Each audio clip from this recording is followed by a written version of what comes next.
Tonight, in Clarksville, fighters from across the country and around the world step into the LFA octagon, looking to take something home.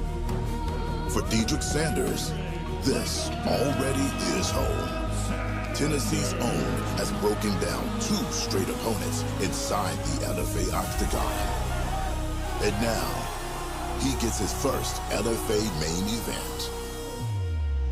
Standing across from him, Cuba's Luis Gomez, back after nearly 4 years away, with 2 wins and 2 knockouts. One man defending home soil. One man making up for lost time. Welcome back to MMA. Tonight, something has to give. Live from Clarksville, Tennessee, LFA 240 starts now.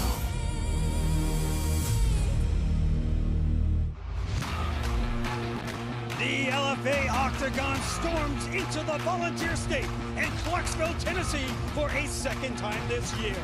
From the banks of the Cumberland River and inside the F&M Bank Arena, this is LFA number 240. What's up, LFA Nation? Welcome to the Legacy Fighting Alliance on Vice TV. Ron Kruk, joined by the UFC Hall of Famer Cub Swanson. Great to have you back, Cub, and to be a part of this huge matchup in the lightweight division where the title is suddenly vacant, Cub. That's because the former champ and one of your guys at Bloodline Combat Sports, Richie Miranda, finally got that UFC call-up. Yeah, I'm glad to be back. And as far as Richie Miranda, I'm super proud of him. He grew up in this organization. He went 10-1, and he only had the one loss was a split decision. He put in his dues, and he finally got the call. I'm so proud of him, but it's time for new blood. It's time for new guys to come in the LFA and showcase their skills at lightweight. Well, the former lightweight interim champion as well, Jefferson Nascimento, he too has departed for the UFC. So 25 athletes have gone from that octagon behind us to the UFC octagon. So the lightweight division is wide open, and the winner tonight in the main event will definitely put their name into the title fight conversation. Here is the matchup in the main event when Tennessee's own Dedrek Sanders defends his home turf when he collides with Dana White's Contender Series veteran Luis Gomez. 22 combined victories for these two 155-pounders. Cub, let's begin with the man known as Break 'em Down, Dedrek Sanders. He has been doing exactly that, winning back-to-back fights in the LFA octagon via stoppages. The U.S. Air Force veteran has 8 finishes in his 11 victories, and if he gets another one tonight, Cub, he definitely puts the lightweight division on high alert. Yeah, Dedrek Sanders is a real professional. He's disciplined, he's well-rounded, he's a leader in his gym. He's the kind of guy that every coach wants in their gym, right?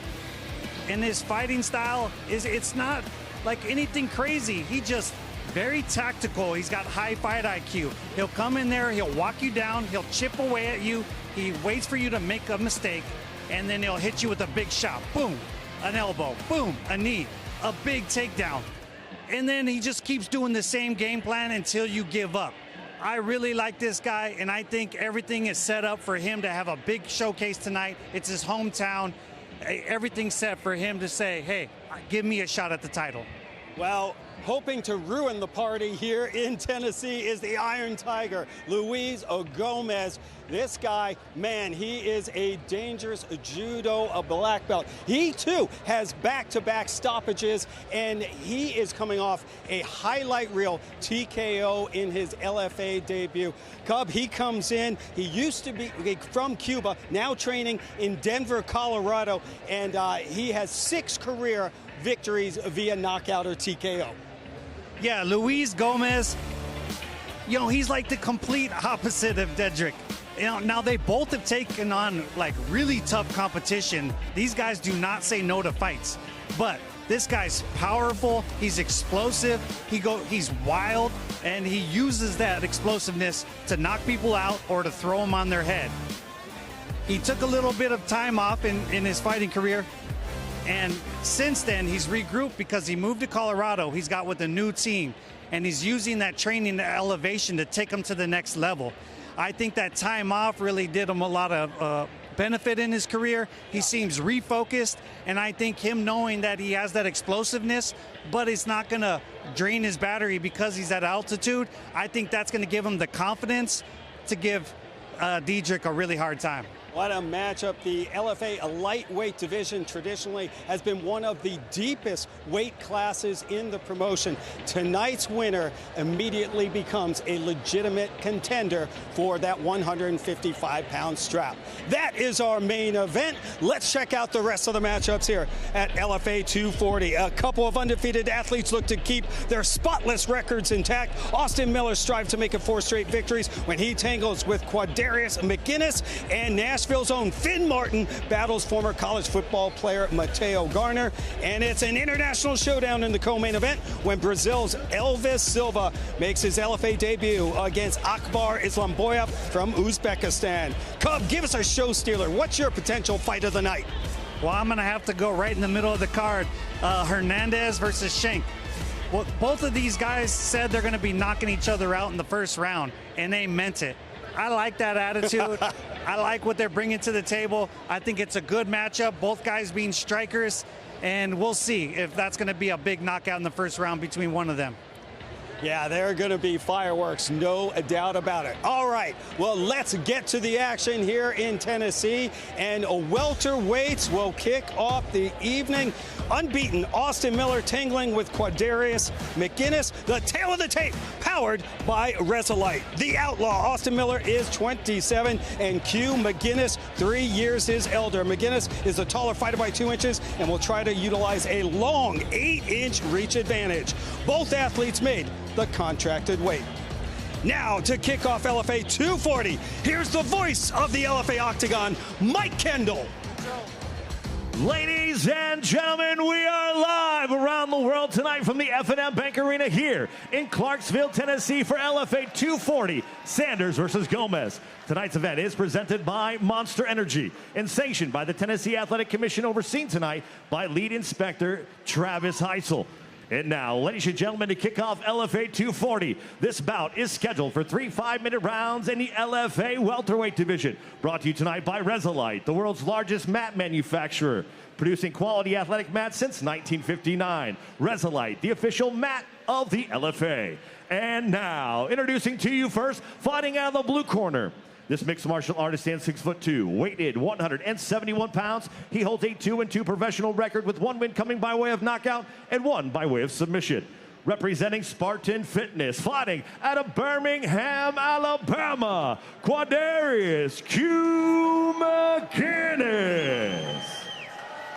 His opponent across the LFA Octagon, fighting out of the red corner, is a mixed martial artist standing 6 foot tall, weight in 170.4 pounds. He holds a 3-0 professional record with 2 wins, coming by way of knockout.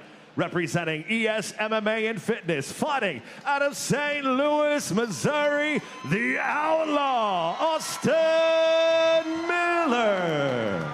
Your referee, Luke Wilson.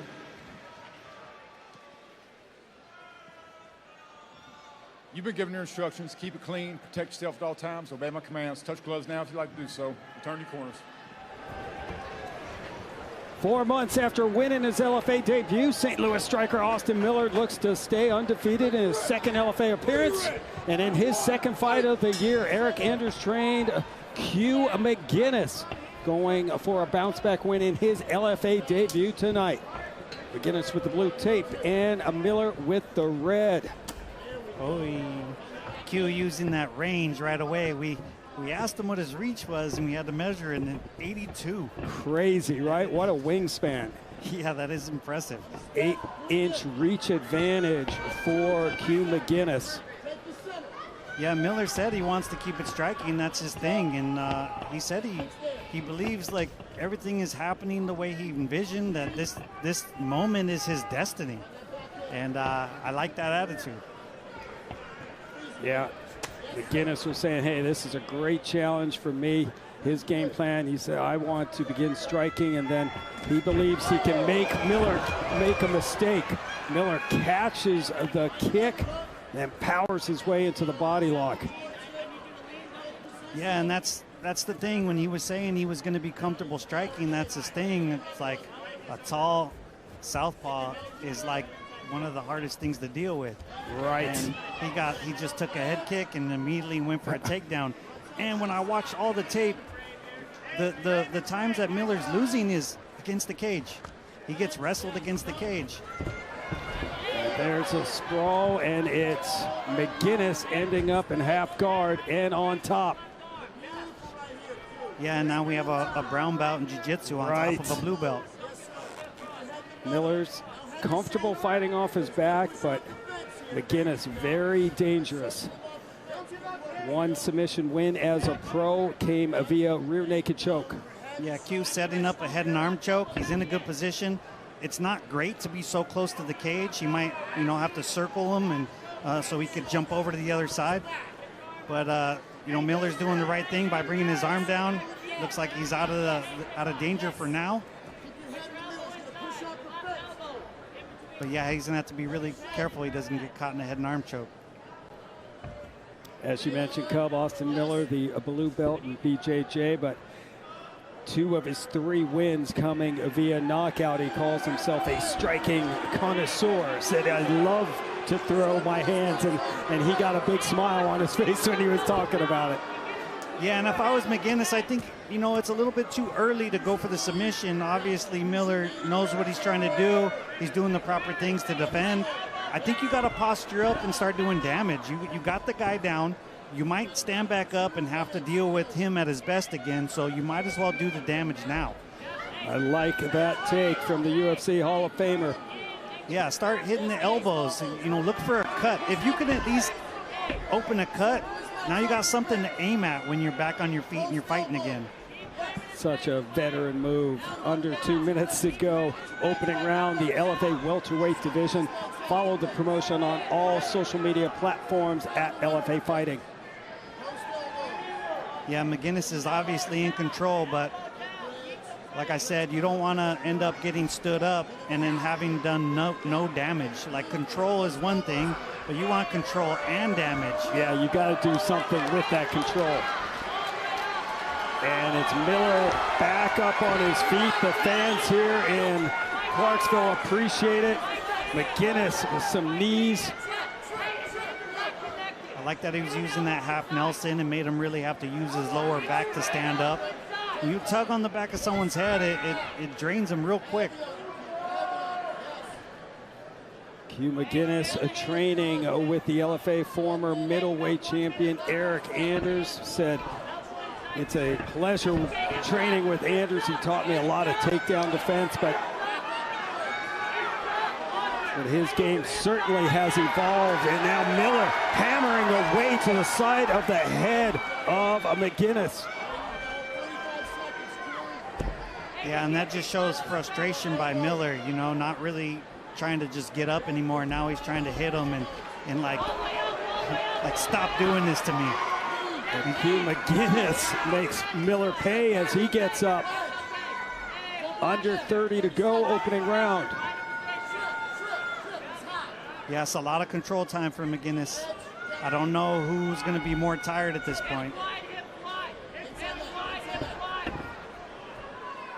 McGinnis looked like he's going to toss Miller to the ground. Miller able to keep his balance. Yeah, no foot stomps. No good knees to the legs. We need to see more of both these guys. Well, the fans would agree with you, Cub. They want some more action. Another great crowd here in Clarksville, Tennessee. Very knowledgeable crowd. And the scene here in Tennessee has really exploded. And leading the charge is the Nashville MMA gym, Cub, led by head coach Dustin Ortiz. We'll look at some of the highlights here, and that was the first takedown from McGinnis. Yeah, there we saw the takedown, just the body lock. He's a little taller, so he just lifted him up, used his knee to tilt him a little, and then took him down. And here we have Miller's just kind of frustrated, starting to throw some punches. You're just hoping that the guy tries to hit you back and you can explode up, but McGinnis wasn't taking the bait. He just said, no, I'm going to keep laying on you. Right. Bailey from Ohio, LFA veteran ring girl, is back with us in Tennessee tonight as we get ready for round number 2 in the welterweight division. Q McGinnis and Austin Miller. See if Miller can take, use some distance and let those hands fly a little bit here in the second round. Yeah, I'm glad he woke up a little bit and he started action right away. Be first, right. Back up the guy that's taller than you and work to get inside. And I remember in our meeting, Q said, oh, it was a nice shot right there. Absolutely. Q said that he was going to take the fight, whatever was the path of least resistance. And that's what he did in the first round. We'll see what he decides to do this round. Guinness came in as a major underdog in this fight. And I questioned that. You did. I hope you were listening. The Spectation Sports preliminary bouts. Cub Swanson calling McGinnis a very live underdog. You picked a couple of dogs tonight, my man. And if that hey, listen, we were in California last week, and the dogs were indeed barking. Yeah, shout out to Chris McCarthy getting that big win. Wow, absolutely. That was a tough fight and big win for your teammate McCarthy, and McGinnis working hard to get Miller down. A little bit tougher this time, but that was the same exact takedown.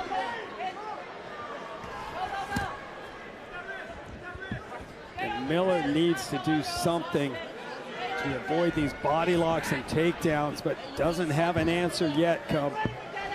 Yeah, and I went back and watched tape because when Miller was talking about his stand-up, I was like, I want to see this crafty stand-up. Right. And most of the video I saw was him being held against the cage. So I didn't get to see much of it, and I was like, man, this big, tall, strong guy might do the same thing. That's what made me think, I don't know about this huge underdog status for Q. Well, from the bottom, Miller delivering a lot of elbows, and referee Luke Wilson taking a look as McGinnis looking.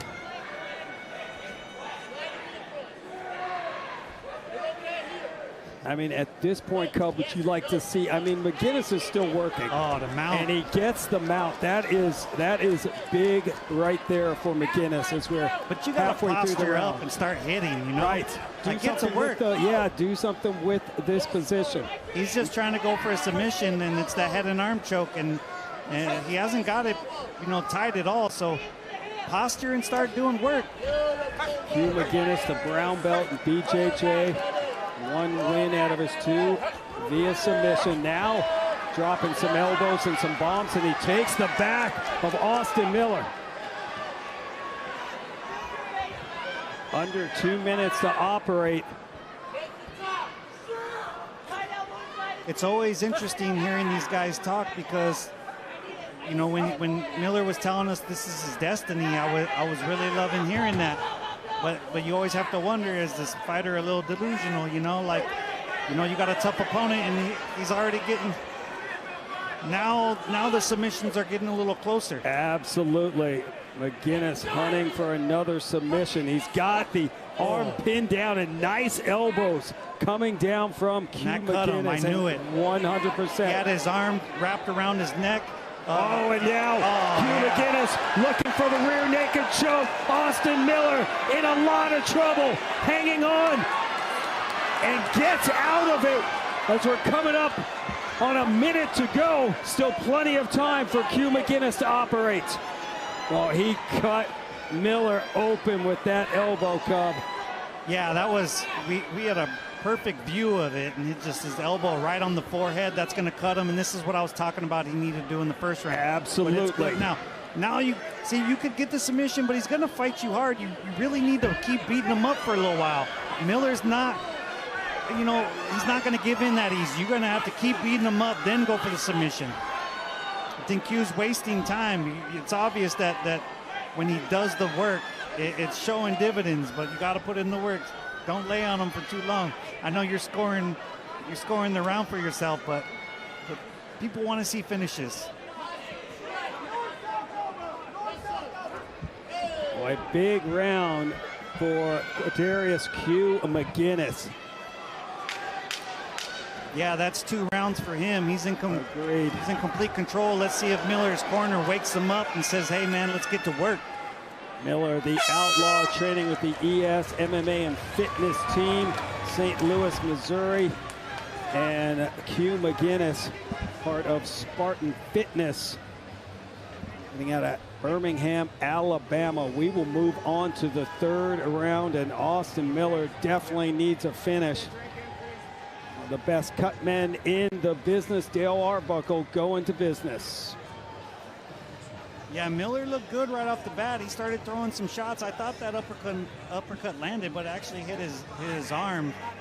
But he initiated the clinch, and he got it reversed and then taken down. So, you know, you got to say, don't do that. And here we go. Yeah. Right back to work, but then he actually started doing some damage. And here's the elbow right here. Boom. Just how slick right was there. that? To hold the arm down and in place and able to land that elbow. Well, when you have 82-inch arms, you could well reach said. all the way around somebody, Well grab his said. wrist and elbow him. Absolutely. Ready for round number 3. First fight of the night, LFA 240. The great Cub Swanson with us tonight. Ron Kruk cage side with you. And Austin Miller, he needs to rally here in the 3rd, and looked like a low blow from McGinnis. But Austin Miller in danger of suffering his first professional defeat. See, what I don't like is that they both came out and threw just single kick. I'd like to see a fast kick and then follow it up with quick hands, and it'll get your opponent off guard. Elbow from Miller, gets through the guard, punches his way in, but he's got to avoid this takedown at all costs. Easier said than done, McGinnis. He pulls that ankle, and there he goes. Beautiful. Yeah, he needs to not be doing anything but just going hands down and stand up. You can't afford to spend another round on your back. That cuts above the eye on Austin Miller. Could be a problem if that starts draining into his eye. Well, the good news is it'll be a little slippery. And Q's going to have a hard time, you know, holding a submission on.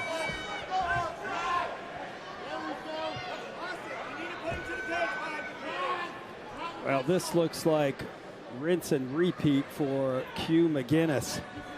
Well, like he said, the path of least resistance. Right. You go in there and Right. you're like, hey, this is a 50-50 battle standing, but on the ground, it's more like 80-20. I like those odds better, right? Exactly. And bottom line is, you know, McGinnis comes in with a 2-2 record.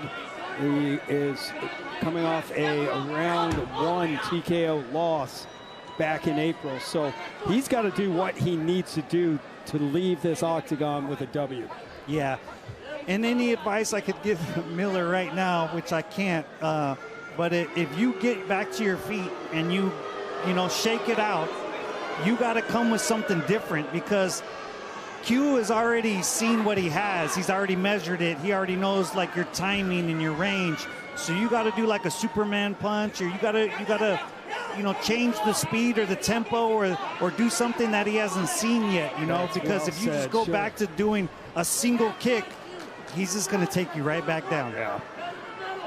It's so interesting to see the different philosophies in referees. Luke Wilson is standing right above them watching and seems to be content to let this continue. Last week in California, we had guys making submission attempts that got stood up, and both Gilbert Melendez and myself were a little shocked. But, I mean, you can see McGinnis still working. But, you know, different referees, different philosophies. Yeah, in this crowd, they're going to let you know right away. Oh, yes, but now here we go. I don't know if it's in. Q McGinnis has a win via rear naked choke. He lets it go. Under 2 minutes to go in the final round. I think he just did that to keep it on the ground longer. Maybe, and yeah. But now this is where he could drop some hammer fists or more elbows. Yeah, what I was saying is the crowd's quick to boo. When you're in the hometown of Nate Landwehr, we're not going for boring fights, right? Yeah, absolutely. Well said. Shout out to my boy. Yeah, no doubt about it. Always entertaining. Minute 30 to go. And Q McGinnis, just a dominant performance so far. And somebody called the upset here. Yeah, sitting right next to me. You know, nothing on Miller. I definitely think he's talented, but he needs to get with the wrestling coach. He needs to be able to get off the fence. He needs to make people pay for doing that, because I'm seeing a pattern on this footage. We know he's a Muay Thai guy, and you can go fight Muay Thai, but if you're going to do MMA, you got to learn how to get out of these positions, because if your striking's that good, no one's gonna want a piece of it. Q McGinnis coming in, according to DimeBit, as a 4-1 underdog, and it was Cub Swanson early on saying that is a live dog. Austin Miller coming in 3-0, spotless record, Cub, but the record of his opponents, win-loss record, 6 victories to 13 losses. So this was definitely a test for Austin Miller. Yeah, and those elbows that just landed about 30 seconds ago, there was 2 of them landed right on his ear, and you could see that it bothered him right away. I'm pretty sure when we see him in the hotel later, that ear is going to be purple. And that's a tough one. McGinnis landing 19 of 21 elbows. It's over 90%. I mean, Cub, he really dominated this fight. Over 10 minutes of ground control, and he grinds his way to what would seem to be a big win.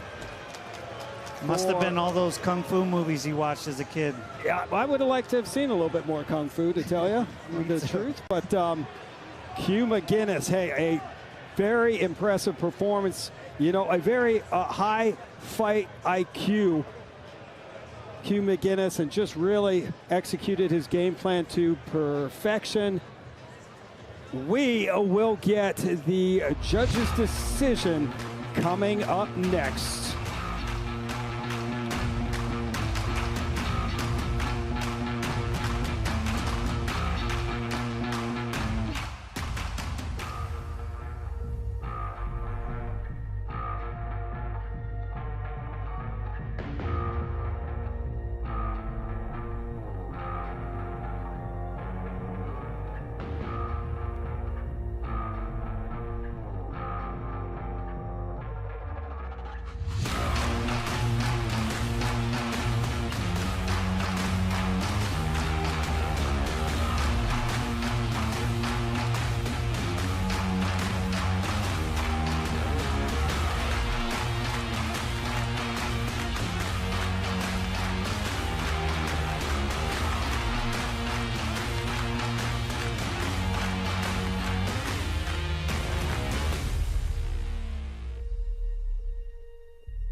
Opening bout here in Clarksville, Tennessee, in LFA 240 in the books. Let's get the official decision inside to Mike Kendall.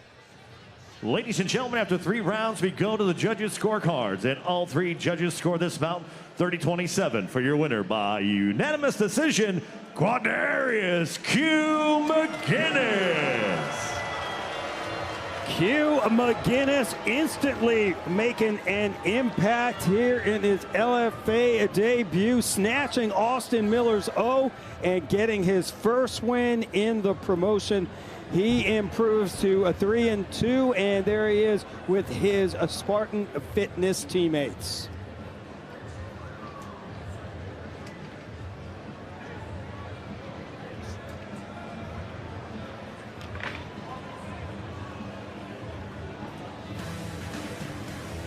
Early morning start time tomorrow for the UFC as the Octagon travels around the globe to Shanghai, China for UFC Fight Night.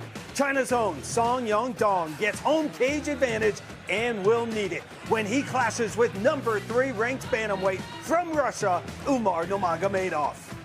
Several LFA alums made the long trip to China, including the former women's strawweight title holder Julia Polastri, who captured LFA gold back in 2023 before moving on and earning a contract on the Contender Series. And speaking of the Contender Series, 3 more LFA vets earned contracts on Tuesday night's show. Congratulations to Ronald Humphrey, Guilherme Uriel, and Alex Apodaca, who pulled off the biggest upset in Contender Series history. Well done. LFA 240 rolls on with a light heavyweight matchup next. U.S. Army veteran Finn Martin looks for his 9th straight win, including his amateur career. Hoping to halt that win streak is former Alabama A&M football player turned mixed martial artist Mataeo Garner. You're watching LFA 240 on Vice TV.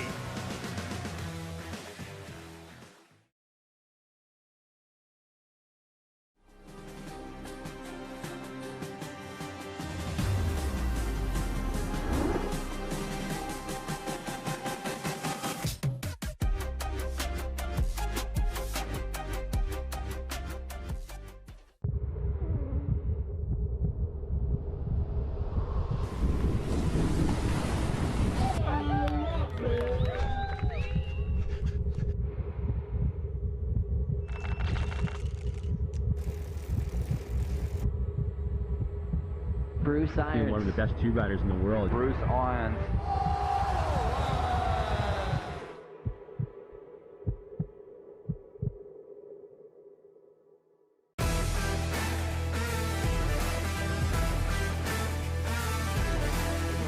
Get my counterman trapped and spin a few more laps. We are at Hampton Downs in Auckland for the last race of 2025. Today we're looking at the top 3 moments from our 2025 season. First up is Daytona. We are here to show you a typical day of training for Dakar 2025. Who am I? I'm a champion. Yes!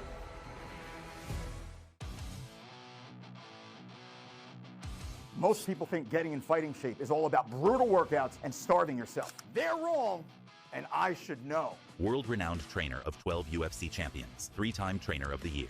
Here's my secret weapon. Bondi Pure cuts off hunger and nourishes your body. This makes cutting, leaning out, and getting into top condition easy. 45,000 success stories and counting. Try it risk-free for 90 days.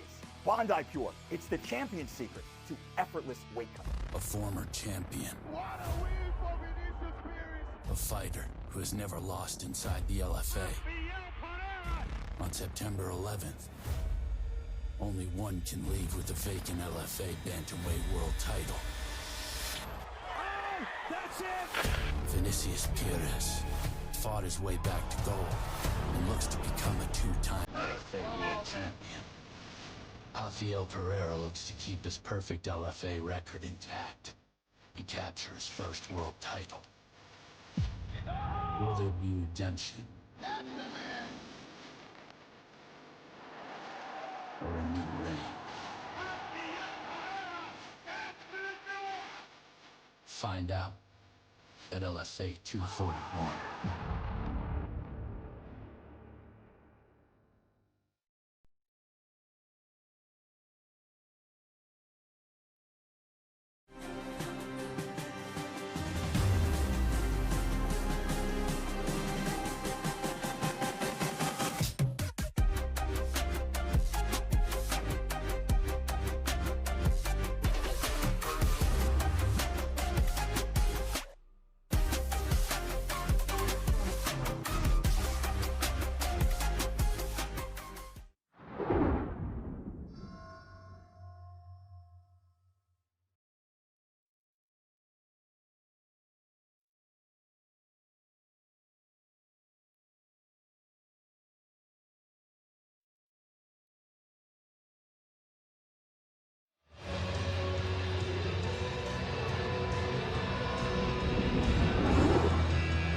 Back in Tennessee, and a state that lost one of their own this week with the passing of icon Dolly Parton, the beloved American singer, songwriter, actress, and philanthropist, had over 60-year career in the entertainment business.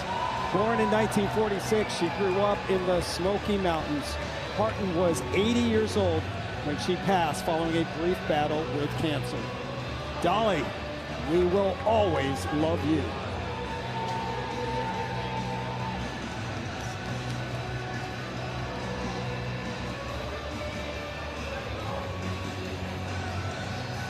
This is LFA 240, live on the home of the Legacy Fighting Alliance of Vice TV. Moving to the light heavyweight division. Here are the numbers.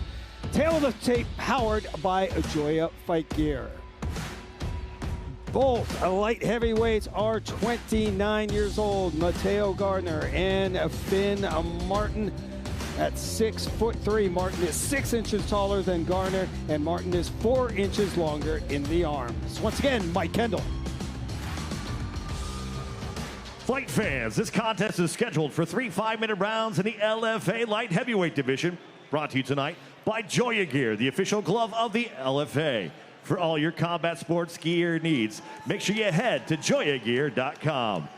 And now, introducing to you first, fighting out of the blue corner. This mixed martial artist stands 5'9", weighed in 205 pounds. He holds a 4-2 professional record with 1 win coming by way of knockout, 1 by way of submission. Representing Inferno MMA, fighting out of Naples, Florida, top ape, Mataeo Garner. His opponent across the octagon, fighting out of the red corner, is a grappler standing 6'3", weighed in 205.2 pounds. He holds a 2-0 professional record, both wins coming by way of knockout. Representing Nashville MMA, fighting out of Nashville, Tennessee, Finn Martin. Your referee, Eric McMahon.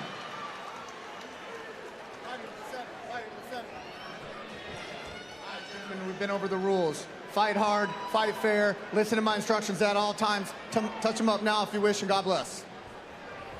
Still undefeated in his MMA career, U.S. Army veteran Finn Martin gets a home game tonight, taking on the former college football player in his first fight in over a year. Mataeo Garner making his 3rd LFA appearance. Do not blink, folks. 2 big light heavyweights that can end their opponent's evening in an instant. Oh, wow. Mateo's got some serious power. And Finn, this is what I was expecting of him right away. Just, you know, use that length and then get in right away, because he is the bigger fighter. He doesn't have the stand-up tools to be able to strike with Martin, but he definitely has the size to grapple him.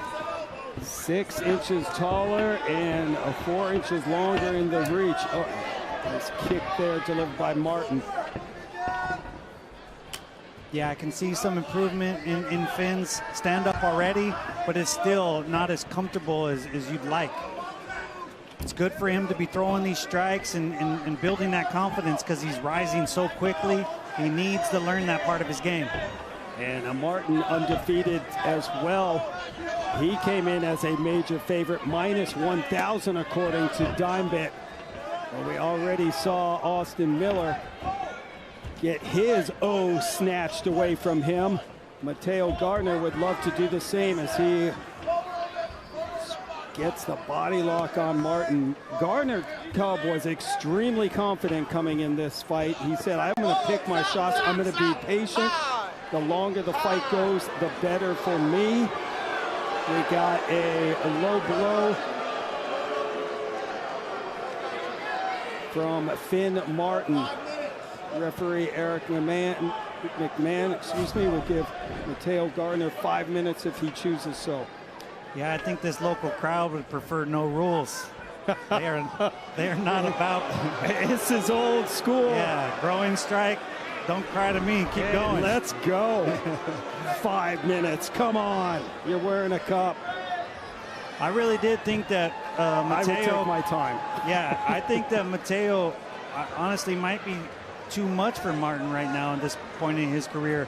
I think the one mistake that Garner's making is that he doesn't want to cut down to 185. He thinks that he's better at 205, and I think that in the stand-up battle maybe, but if somebody just lays on you or pushes you up against the cage, to wear on you. Well, he was mentioning it's such a tough weight cut for him because he's only 5'9".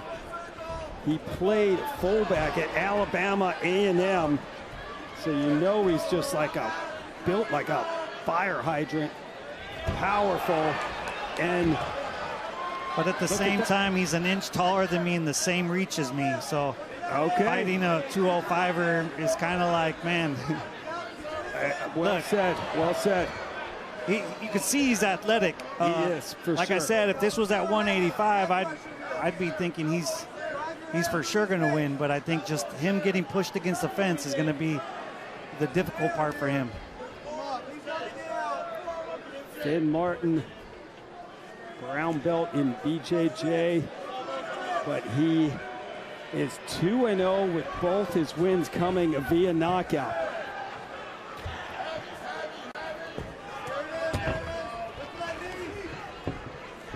Just past the midway point around as he punches his way in. Wow.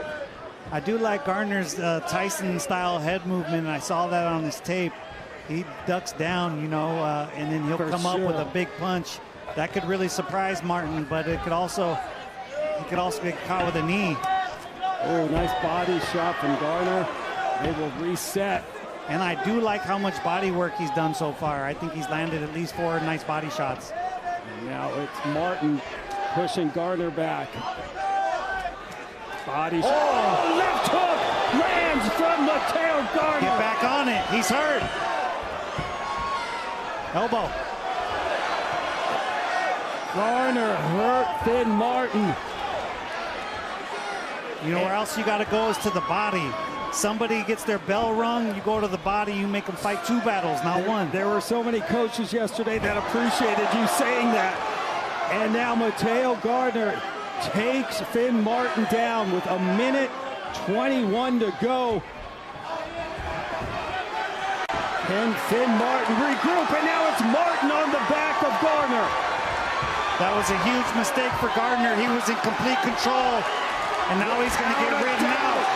And now the fans on their feet cheering on Nashville, Tennessee's Finn Martin. Pounding his way, 1 minute to go. This guy's too big to be squeezing your hips down like that.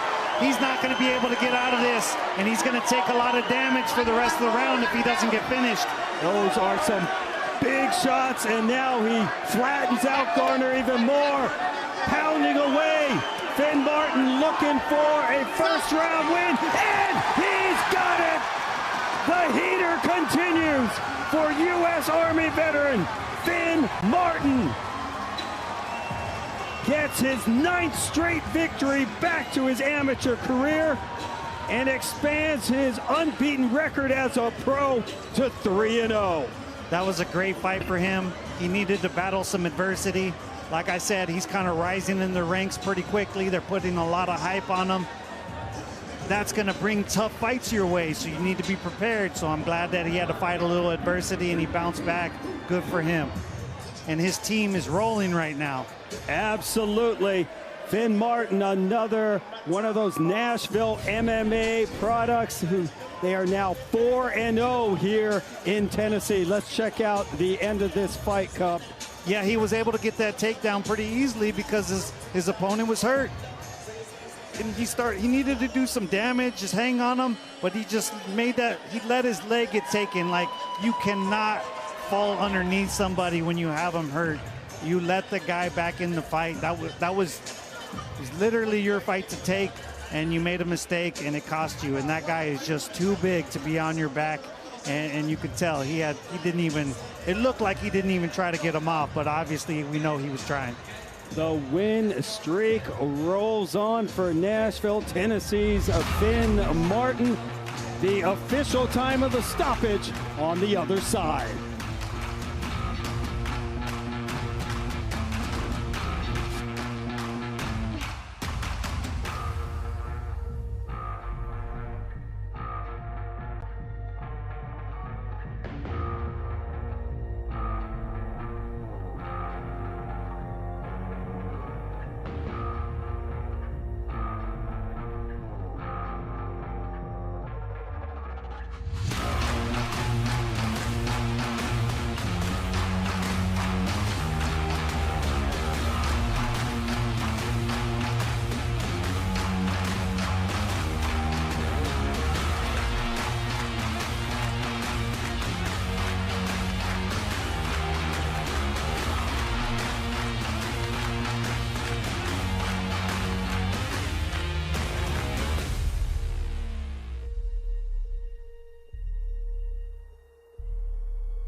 Ladies and gentlemen, your referee Eric McMahon calls a stop to this fight. 4 minutes, 17 seconds into the very first round, declaring your winner by TKO, Finn Martin.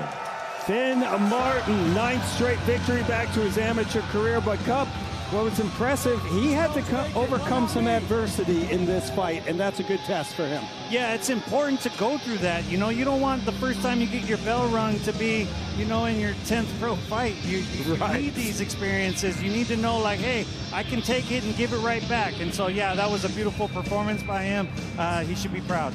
100% finishing rate stays intact. There he is with the Nashville MMA team. Head coach Dustin Ortiz, Ronnie Lawrence, and the gang. Nashville MMA right now 4-0 tonight.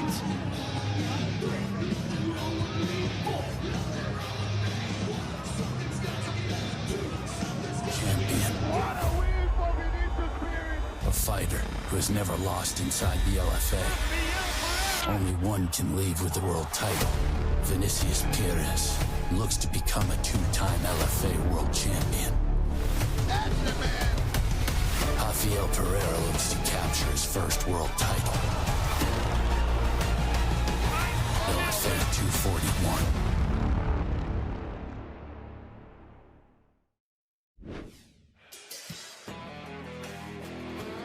It's the LFA's 5th trip of the year to Brazil on Friday, September 11th, when the Octagon makes its first stop in Belo Horizonte for LFA number 241. The bantamweight division is in the spotlight when the former champ Vinicius Pires looks to reclaim his belt when he battles with mini-man Rafael Pereira for the vacant 135-pound strap. The next generation of Brazilian MMA stars look to make a statement, including the surging Gustavo Pintos from Uruguay, who has won 10 of 11, and the dangerous Brazilian finisher Carlos Suarez. Stay connected to the action beyond Fight Night. Follow us on all social media platforms at LFA Fighting. Coming up next, buckle your seatbelts for a key featherweight division showdown when Clarksville, Tennessee's own and second-degree black belt in karate, Alexander Schenk, looks to make it 2 straight victories inside the LFA Octagon. He'll clash with knockout artist Francisco Hernandez from Colombia, who makes his first walk to the Octagon. Fireworks are set to explode next on Vice TV.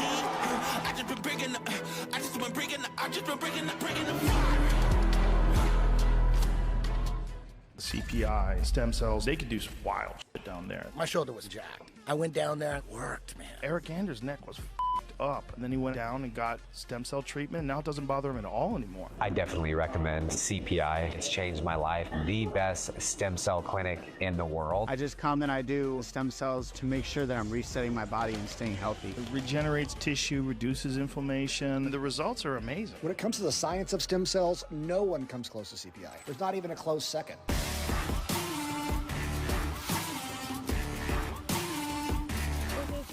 Local jump spot. This is where I've learned pretty much all the tricks that I know, and I spend so much time here just to get comfortable in jumps and also just to train.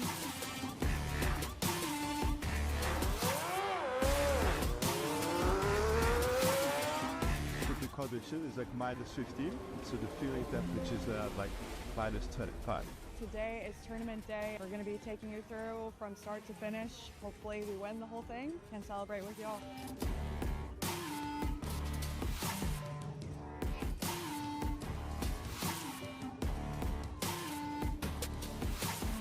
The The idea of the day is to help you learn what is your best swim position in a wetsuit. We now try and determine her perfect swim pace for an Ironman distance.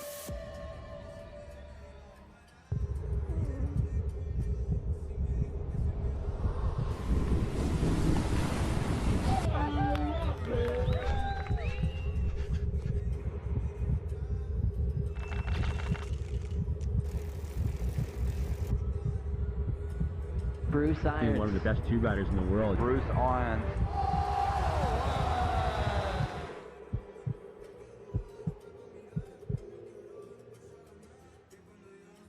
A former champion. A fighter who has never lost inside the LFA. Only one can leave with the world title. LFA 241.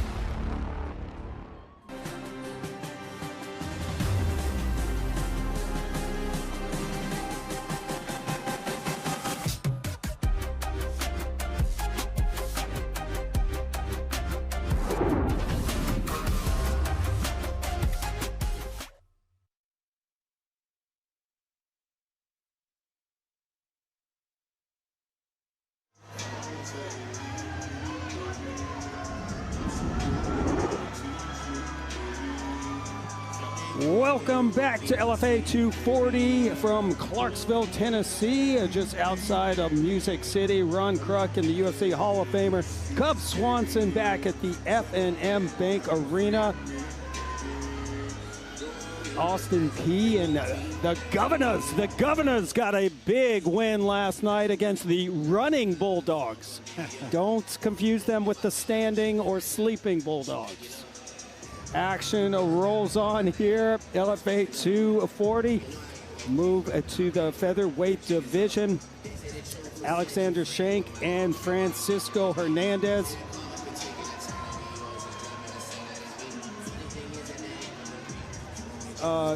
Key matchup in the featherweight division.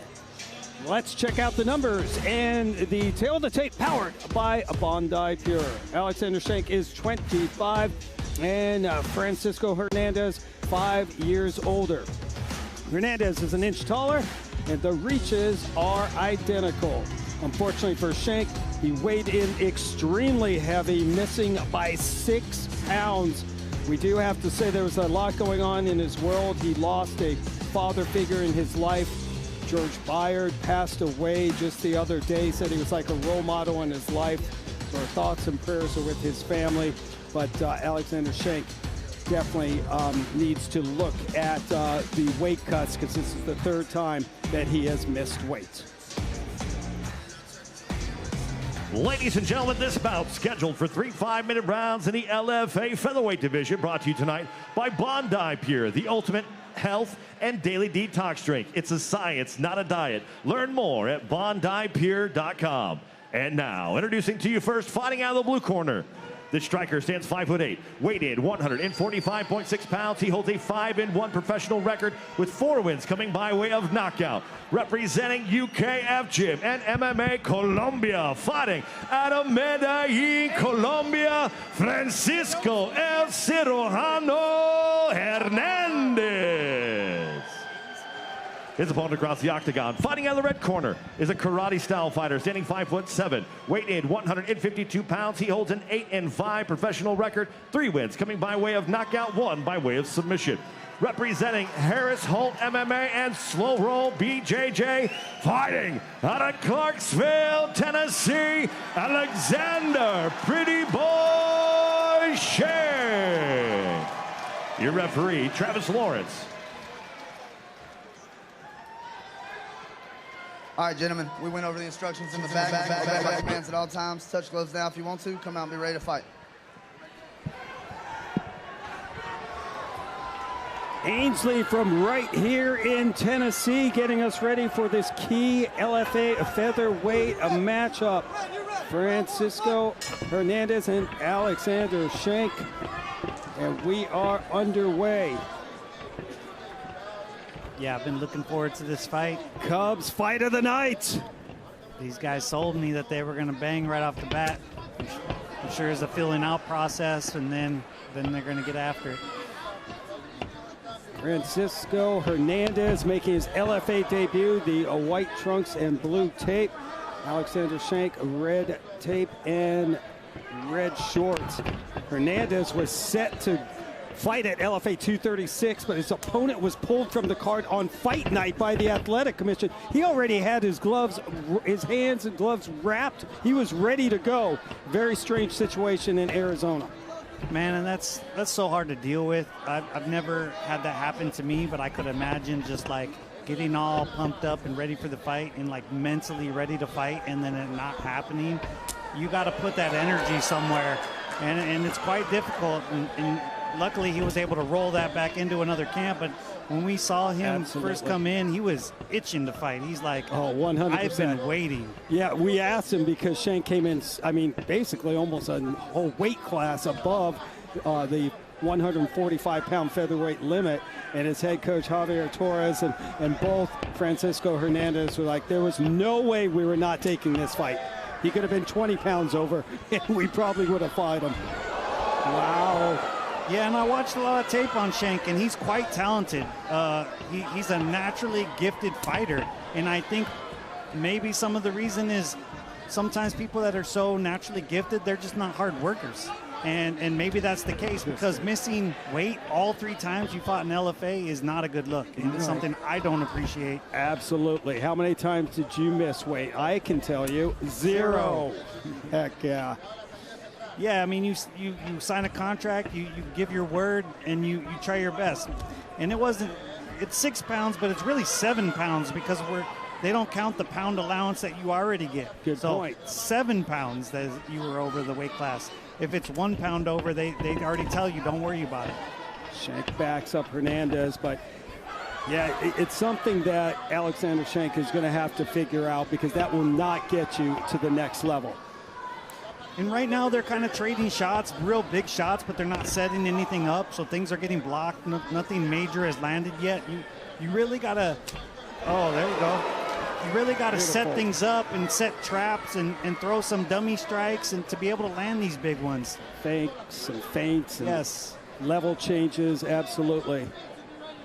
A nice spinning kick from Schenk to the body of Francisco Hernandez. Hernandez making his LFA debut tonight. 4 knockouts out of his 5 wins. Schenk can end a fight quickly too. 3 KOs in 8 wins. Yeah, and on top of being an MMA fighter, Schenk has also done pro boxing and bare knuckle, and he's undefeated in those. I was like, so why are you doing MMA? And he said he likes the puzzle, and I can appreciate that. He says, you know, it's a harder thing to solve, and I enjoy it, which makes me like him. A very intelligent fighter, no doubt about it, an individual. 2nd-degree black belt in karate, black belt in taekwondo as well, purple belt in BJJ, and like you said, Cup, he's undefeated in bare knuckle and pro boxing. True martial artist. Oh, I like Schenk attacking that lead leg and the knee of Hernandez. Follow the LFA across the social media spectrum at LFA Fighting. Hernandez looking for a takedown, picks up Schenk and plants him on his back. I like that decision when he wrapped the neck, he picked him up and tilted him and made sure that he landed in side control. That was very intelligent. And now with 40 seconds to go, Francisco Hernandez has an opportunity, takes the back of Schenk, and now some big bombs as Schenk gets back up on his feet. We'll see for how long. Yeah, it looks like he's trying a mat return. He went for damage over control. That's why his opponent was able to get, Alexander Schenk catches the neck of Francisco Hernandez. He was a little too high. He couldn't get his elbow down. Big escape for Hernandez. I mean, big elbows and hammer fists to end that round from Francisco Hernandez. Looking like King Kong bringing down those big gloves. I was going to call it like the Thor's hammer. Yeah, I like it. Better description. Well done, sir. If that last one was a little close to his spine, he could have got called for that. Francisco Hernandez training with the UKF gym, MMA Colombia. We'll check out the action in the opening round. There's that nice spinning kick. You know, Schenk, we had heard about Hernandez's spinning kick, but I didn't know Schenk could throw them too. Great point. Sometimes when you throw it on people, they go, oh, I could do that too. I was expecting to see one right back, but we didn't get it. And here we go, those monster elbows. I like that. It lets your opponent know, like, hey, if you get up, you might catch something crazy, so you got to kind of curl up and not stand up so easily. I'm going with Hulk smash. That's what he looked like. I mean, he was bringing down big shots for Francisco Hernandez. 5-1 record. He too has a very long boxing career in the amateur ranks. 9-1 record as an amateur boxer. Making his LFA debut finally. I feel like that was a pretty high-paced, feeling out round. Oh yeah. So it was Francisco Hernandez outstriking Alexander Schenk in that opening round, Cup, 22-17. Very accurate strikes being thrown by Francisco Hernandez, landing 85% of his strikes thrown. Yeah, I like that knee. He faked a hook, so he'd curl. You know, Hernandez would curl up, and then he threw the knee up the middle. That's a great move. He's trying to attack him in his home base. He was impressive with the strikes. Schenk, 15 kicks thrown and landed. Actually, 21 kicks thrown, landing 15. Yeah, Schenk's starting to catch his rhythm. Hernandez needs to get some respect back. He needs to start popping that jab out there. He's waiting, and he can't do that.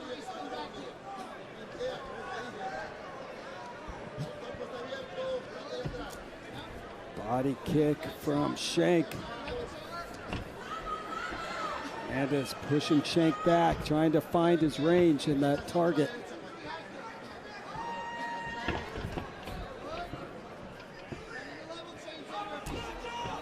Yeah, Schenk is throwing so many different looks at him that Hernandez is getting caught watching and going, okay, let me figure him out before I go. But that's the trap, is now you're watching and you're not throwing first.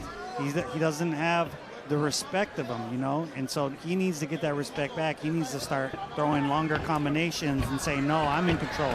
That was a beautiful level change from Schenk, but wow, Francisco Hernandez able to fend off that takedown. Beautiful balance and sprawl. Now he's got Schenk up against the octagon wall with 3 minutes to go. Yeah, I would imagine he's done a lot of rounds with Javier Reyes, and he's like, oh, you're not quite on that level of grappler, so he's got experience there. Francisco Hernandez absolutely training with his fellow countryman and LFA vet Javier Reyes. UKF Gym and MMA Colombia. Yeah, I'd say Schenk was in the control of the first half of this round, and it's kind of his going towards his round, and Hernandez is taking over control. He needs to maintain this to be able to try to steal this round back or land something big.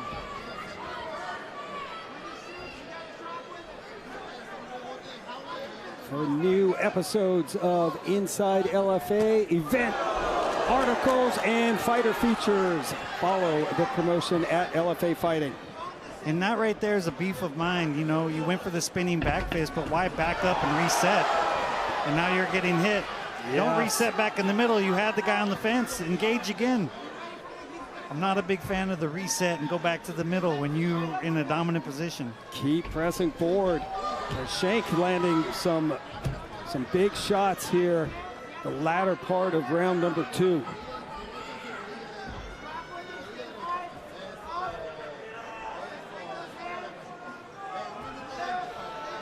Yeah, Hernandez got this body lock, but he's not able to get his hips in close enough and get him off the cage.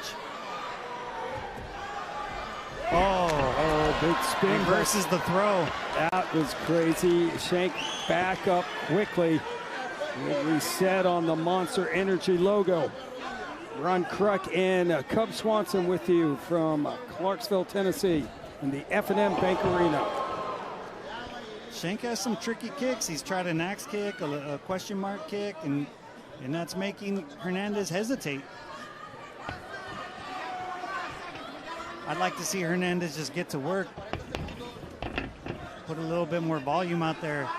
Surprisingly, though, he's outstriking him this round as well. I didn't notice that. Yeah, a lot of those short shots, I think they're including Hernandez right now outstriking Schenk 45 to 30. We'll see if Hernandez tries to get him back with a spinning attack.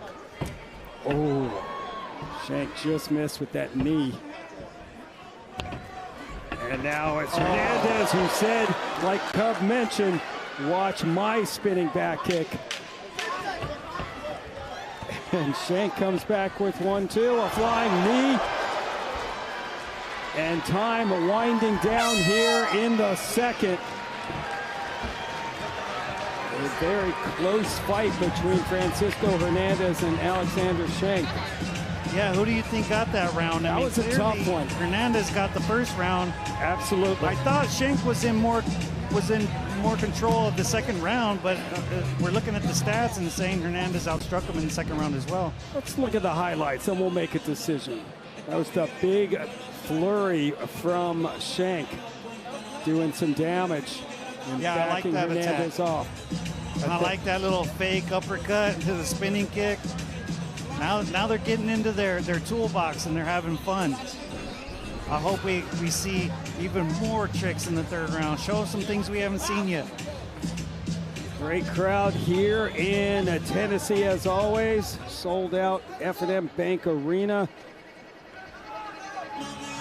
We are ready for round number 3, LFA Featherweight division. And Hernandez outstruck Schenk in that second round 27 to 13. Now outstriking 49 to 13 overall. Fighters touch gloves and we are underway. Final round. I like that Schenk is being the aggressor right away. That just shows, he's got more experience. 13 career fights for Alexander Schenk compared to 6 for Hernandez.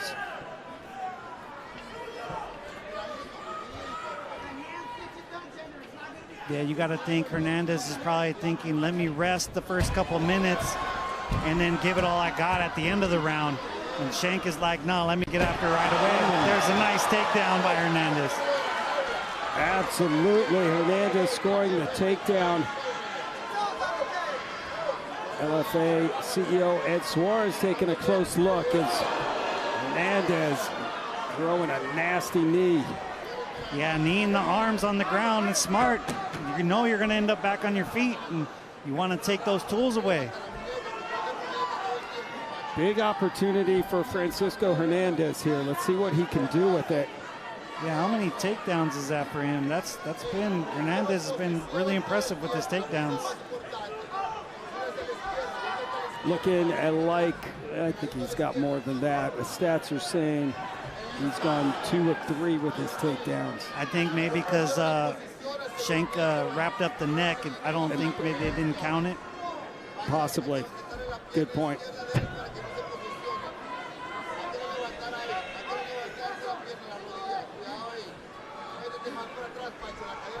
And there's a couple shots there to the side of the head of Schenk. He's doing a good job, just keeping a steady pace. I'm sure he's going to wait for him to stand up, use a lot of energy to stand up, and then go for a big shot. But I bet if he does that, he goes right back to the middle of the cage. Possibly under 3 minutes to go. Schenk struggling to get up. Hernandez able to hold him down. And although a referee, Travis Lawrence, is taking a close look, Hernandez is being very active.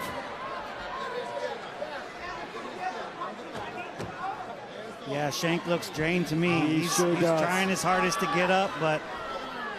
That is well said. Hall of Famer seeing it, and I can see the frustration from his corner, yelling for him to get up, to power up. Yeah, I'm sure they're getting in trouble for slapping the cage. You can't pound the cage like that. It makes us think there's only 10 seconds left. Well, back to the middle. Let's see, beautiful level change from Hernandez. And now can Schenk fend off this takedown attempt? An opportunity for Alexander Schenk.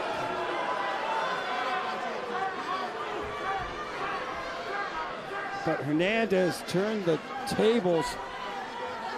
Now has got Schenk right back up against the octagon wall. I mean, it's a smart move by him. Out in the open was the most danger he was in, even though he's fully capable of striking. That was making it. That was the closest fight between them, was the toe-to-toe striking.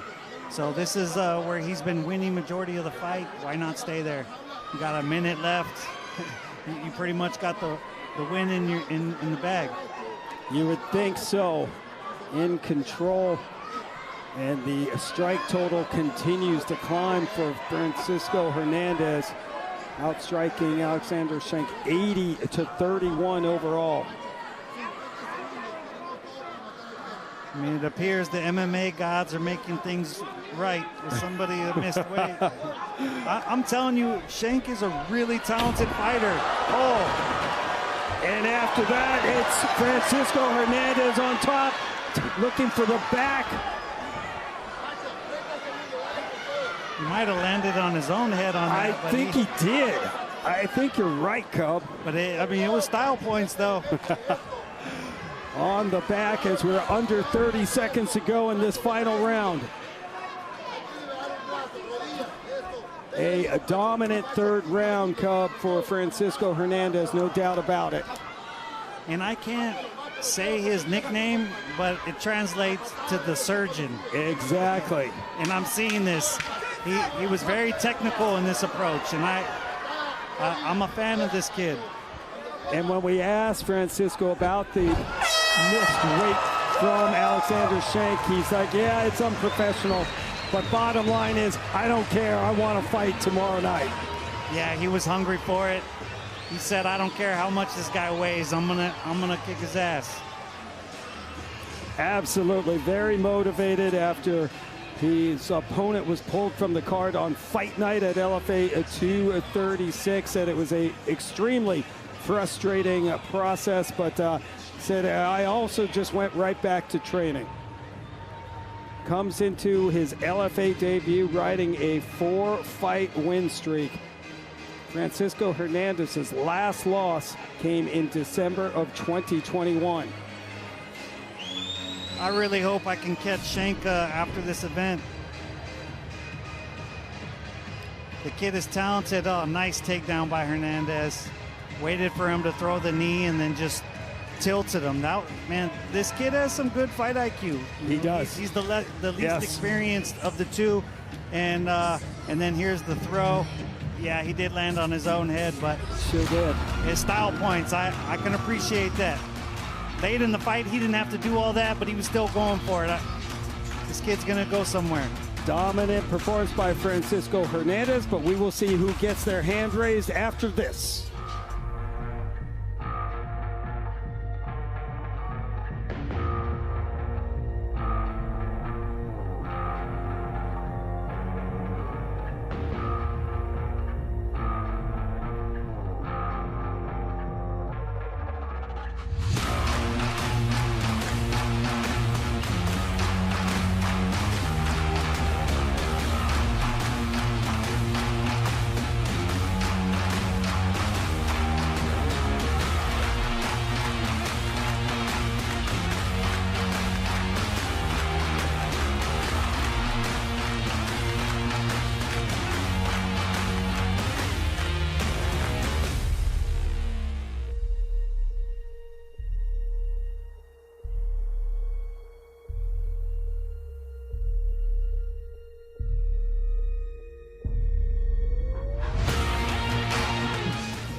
Back inside the F&M Bank Arena in Clarksville, Tennessee, you are watching LFA 240 on Vice TV. We go inside to Mike Kendall to get the official decision. Ladies and gentlemen, after 3 rounds, we go to the judges' scorecards. One judge scores this bout 30-27, and the other 2 scored this bout 29-28 for your winner. By unanimous decision, Francisco El Cirujano Hernandez. Colombia's Francisco Hernandez wastes no time making some noise in his U.S. and LFA debut tonight. He improves to an impressive 6-1 and looks to shake up the LFA featherweight division.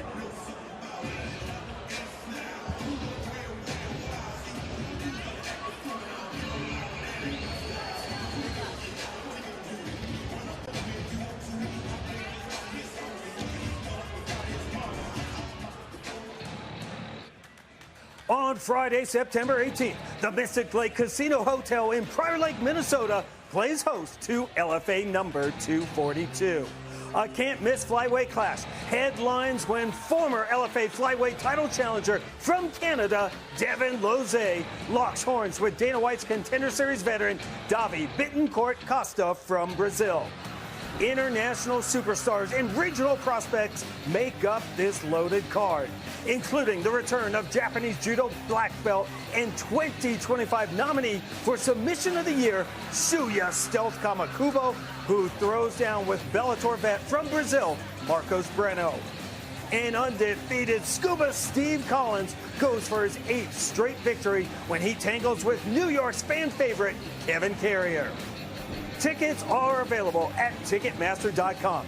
Action returns to Vice TV Friday, September 18th with select prelims streaming live on SpectationSports.com. The Spanish language broadcast airs on ESPN Deportes, and stay connected at LFA Fighting. Action continues when the middleweights get the spotlight next. Training with Nashville MMA, Andrew Stewie Stewart returns for his 4th professional bout in the LFA Octagon. He will tangle with 17-fight veteran Shane the Entertainer Sobnosky Jr., who has 5 career knockouts on his resume. More LFA number 240 action coming up on the other side.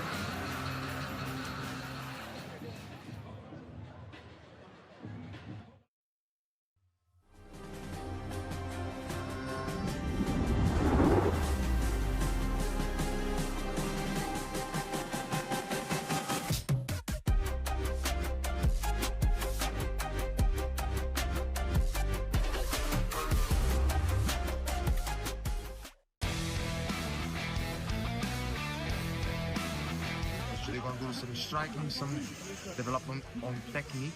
We are going to have a great sesh today with the crew. I'm super excited.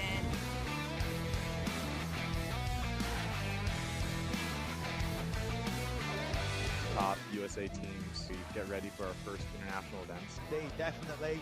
As Haycox now looks to attack the knee. Oh, he's got it!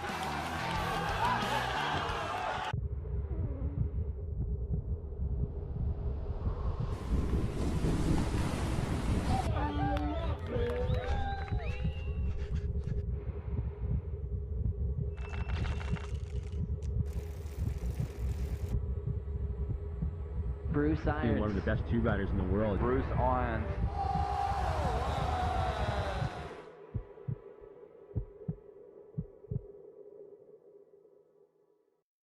CPI, stem cells, they could do some wild shit down there. My shoulder was jacked. I went down there, worked, man. Eric Anders' neck was up, and then he went down and got stem cell treatment. Now it doesn't bother him at all anymore. I definitely recommend CPI. It's changed my life. The best stem cell clinic in the world. I just come and I do stem cells to make sure that I'm resetting my body and staying healthy. It regenerates tissue, reduces inflammation. The results are amazing. When it comes to the science of stem cells, no one comes close to CPI. There's not even a close second. Retribution. Oh yeah, we want retribution. Oh yeah, we want retribution. Yeah, we ran out of patience. Boil up with the cold hard hatred. I can feel the vibration.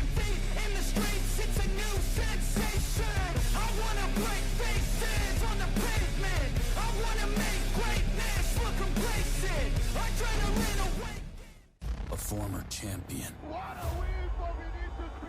A fighter who has never lost inside the LFA. Only one can leave with the world title. Vinicius Pires looks to become a two-time LFA world champion. Rafael Pereira looks to capture his first world title. LFA 241.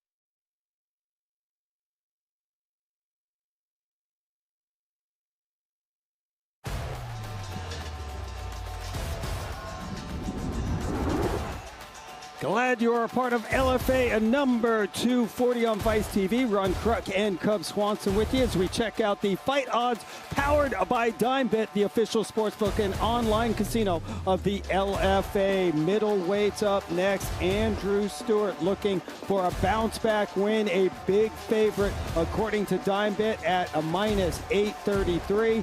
And the comeback on 34-year-old Shane Sobnosky Jr. He is a plus for $20. Ladies and gentlemen, now making his way to the LFA Octagon, Shane Sobnosky Jr.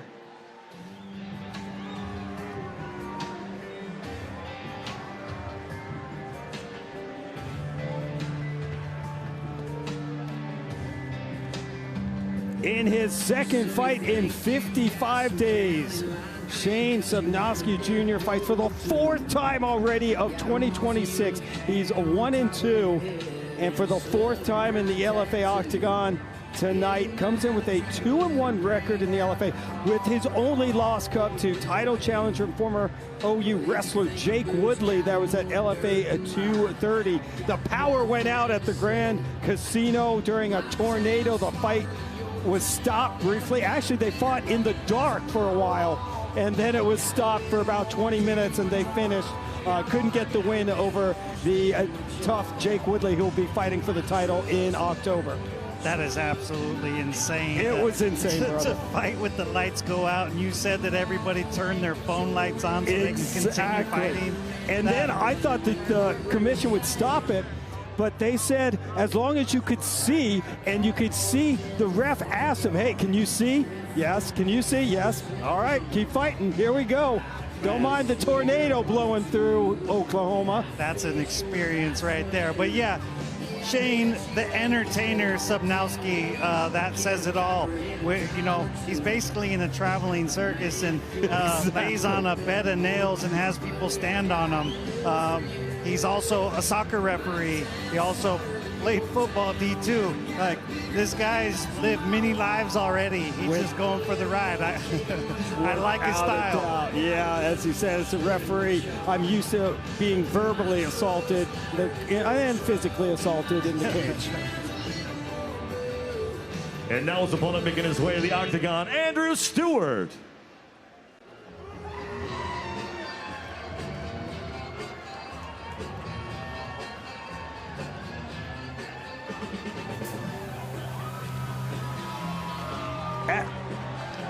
After suffering his first loss in the LFA back in June, Nashville's Andrew Stewart looks to get a bounce-back win on home turf tonight. It's his first loss at middleweight and the first time he was finished. Lost to Zane Havener, who will be fighting Woodley for the title on October 23rd. Comes in with 4 big knockouts. Cup. He also has 4 first-round finishes, 3 of those coming under a minute 20. Yeah, Stewart is he's a game fighter. I like he brings that pressure. He just walks forward and throws. He's learned his lesson from his last fight about, beating up a guy, too much too early. You got to be able to do it for 3 rounds if that guy is really good. He's stepping up into the next level of competition. He's obviously talented. He obviously has a good gym behind him, good coaches, but he needs to learn how to pace himself. Yeah. And this is going to be the biggest test. He had to face that the last time. That bit him in the butt. And this is another guy who's willing to go hard 3 rounds, and he'll take a little bit of a butt whooping and still keep fighting. So this is a great test for him. Did you learn from your prior mistakes? He said if I could do it again, I would have dialed back the power a little and be more technical. Middleweight division, and here are the numbers. The tail of the tape powered by OnlyFans. Andrew Stewart is 32, and Shane Sobnosky Jr. is 2 years older. The entertainer Sobnosky Jr. is an inch taller, but Stewart is 2 inches longer in the reach. Both middleweights made the contracted weight. Once again, Mike Kendall. Ladies and gentlemen, this is the LFA 240 featured bout of the evening, and it's scheduled for 3 5-minute rounds in the LFA middleweight division, brought to you tonight by OnlyFans, where creators earn. And now, introducing to you first, fighting out of the blue corner. This freestyle fighter stands 6'1", weighing in 185 pounds. He holds a 9-8 professional record with 5 wins, coming by way of knockout and 4 by way of submission. Representing Harbinger Grappling and Spar Houston Fighting out of Santa Fe, Texas, Shane the Entertainer Sobnosky Jr. His opponent across the octagon, fighting out of the red corner, is a striker standing 6 foot tall, weight in 185.2 pounds. He holds a 6-2 professional record with 4 wins, coming by way of knockout. Representing Nashville MMA, fighting out of Nashville, Tennessee, Andrew Stewart. Your referee, Eric McMahon. All right, gentlemen, we've been over the rules. Fight hard, fight fair, listen to my instructions at all times. Touch them up now if you wish. God bless. Andrew Stewart, 6-2, representing Nashville, Tennessee, looking for another win tonight. And Shane Sobnosky Jr., 17 fight veteran. We are underway. Ron Kruk and Cub Swanson with you. This is the LFA feature fight of the night. It's good timing by Stewart. He almost caught that right hand, but that inside leg kick kicked it out. Didn't get to put any power behind it. Oh! And just like that, Sobnosky Jr. dropped Andrew Stewart. Payment rendered, over and out. Man, he fell really hard. He might have hurt his leg. What power displayed by Shane Sobnosky Jr. The entertainer says, are you not entertained? You've got to be kidding me. Said, I gotta make this a quick night because I gotta get on a flight to Baltimore, then to Philly for the circus. People are expecting me to pull off amazing feats like lying on a bed of nails. Well, that was an impressive feat tonight. It definitely was. That's the problem with Stewart, is he throws punches sometimes and he's thinking too offensively, and he didn't see that left hook coming. And the first shot that lands is always dangerous. He tried to counter that right hand and missed, tried to come back with the left and got hit with the left hand first. That's such a dangerous shot. He's going to have to learn his lessons. He's definitely a talented fighter. I'm sure he'll come back. But Sobnosky, man, way to show up in enemy territory, get the job done, and fly home tomorrow. Getting to that circus. What a circus it was in the octagon. Shane Sobnosky Jr. gets the win. We'll make it official on the other side.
A highlight reel KO by Shane Sobnosky Jr., a first round victory. Let's get the official time of the stoppage. Here's Mike. Ladies and gentlemen, your referee, Eric McMahon, calls a stop to this fight in just 27 seconds of the very first round, declaring your winner by knockout, Shane the Entertainer Sobnosky Jr. The second 4-1 underdog coming in and getting it done. Shane Sobnosky Jr. gets the victory, and he's standing by with our champ, Cub Swanson. Yeah, you definitely called it. All right, I'm here with Shane. Man, you come in here to enemy territory against a guy that's highly touted. Very talented. And you said that you're the entertainer, you like to entertain. Yes. Is that how you envisioned it? Well, it wasn't much entertainment, but man, I wanted to get in, get out, and give these wonderful people a round of a show!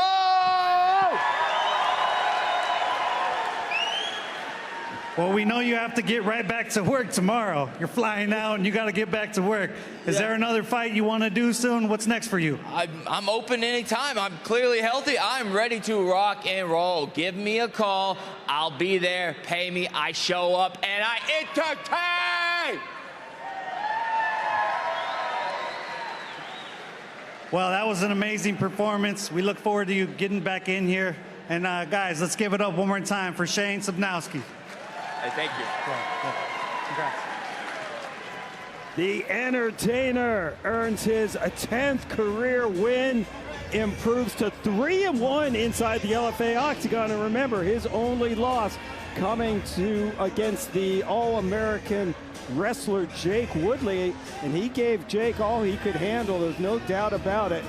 But Shane Sobnosky Jr. gets the win, and now he will catch that flight to be a part of Cirque La Vie and will lie on a bed of nails while people jump on him. We need to get some video of that, guys. Can't wait to see it. But a big win for Shane Sobnosky Jr. 27-second KO.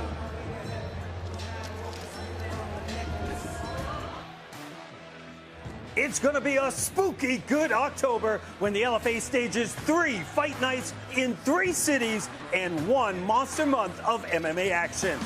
Beginning on Friday, October 9th, when the Octagon returns to beautiful Santa Cruz, California for LFA number 243. Then the Octagon travels from the west to the east coast and Mashantucket, Connecticut on Friday the 23rd when the Foxwoods Resort and Casino hosts LFA number 244.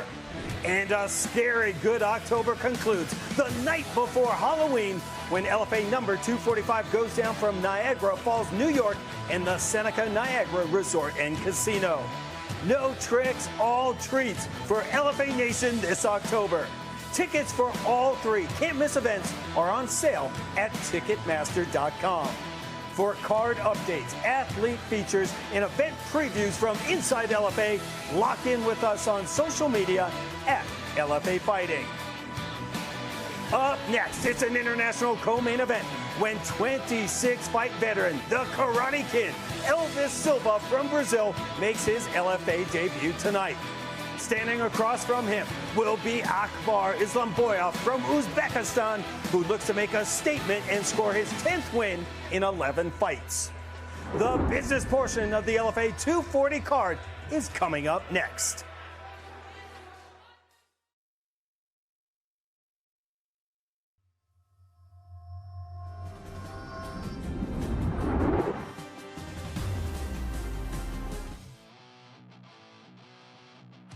Most people think getting in fighting shape is all about brutal workouts and starving yourself. They're wrong, and I should know. World-renowned trainer of 12 UFC champions, 3-time trainer of the year. Here's my secret weapon. Bondi Pure cuts off hunger and nourishes your body. This makes cutting, leaning out, and getting into top condition easy. 45,000 success stories and counting. Try it risk-free for 90 days. Bondi Pure, it's the champion's secret to effortless weight cut.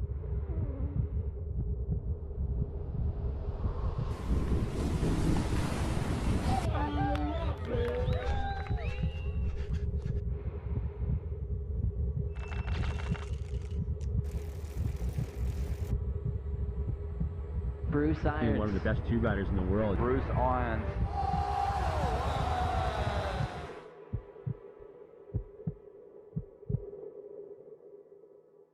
CPI, stem cells, they could do some wild shit down there. My shoulder was jacked. I went down there, worked, man. Eric Anders' neck was up, and then he went down and got stem cell treatment. Now it doesn't bother him at all anymore. I definitely recommend CPI. It's changed my life. The best stem cell clinic in the world. I just come and I do stem cells to make sure that I'm resetting my body and staying healthy. It regenerates tissue, reduces inflammation. The results are amazing. When it comes to the science of stem cells, no one comes close to CPI. There's not even a close second. They're going to do some striking, some development on technique. We are going to have a great sesh today with the crew. I'm super excited.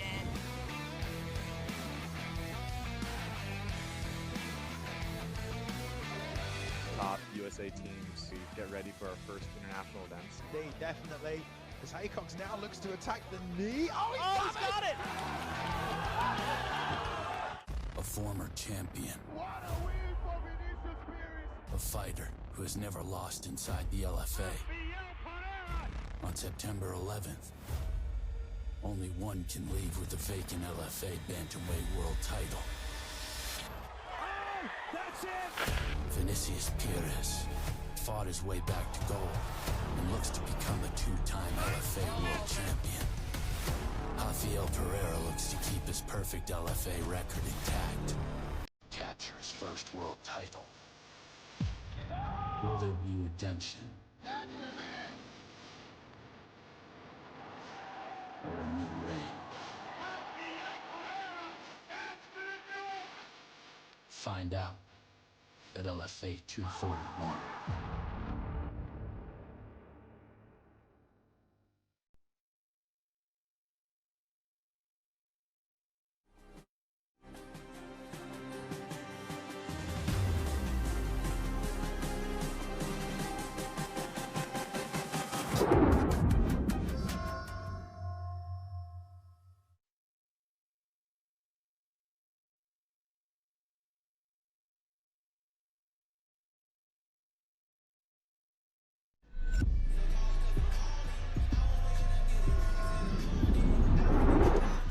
Hello, Governor, back in Clarksville, Tennessee, and the F&M Bank Arena. Check out LFA.com for event and ticket information, new episodes of Inside LFA, and exclusive merch. That's LFA.com. A great crowd here as we get ready for the business portion of the LFA 240 card. Here are the official fight odds powered by a dime bit. No, folks, that is not a mistake.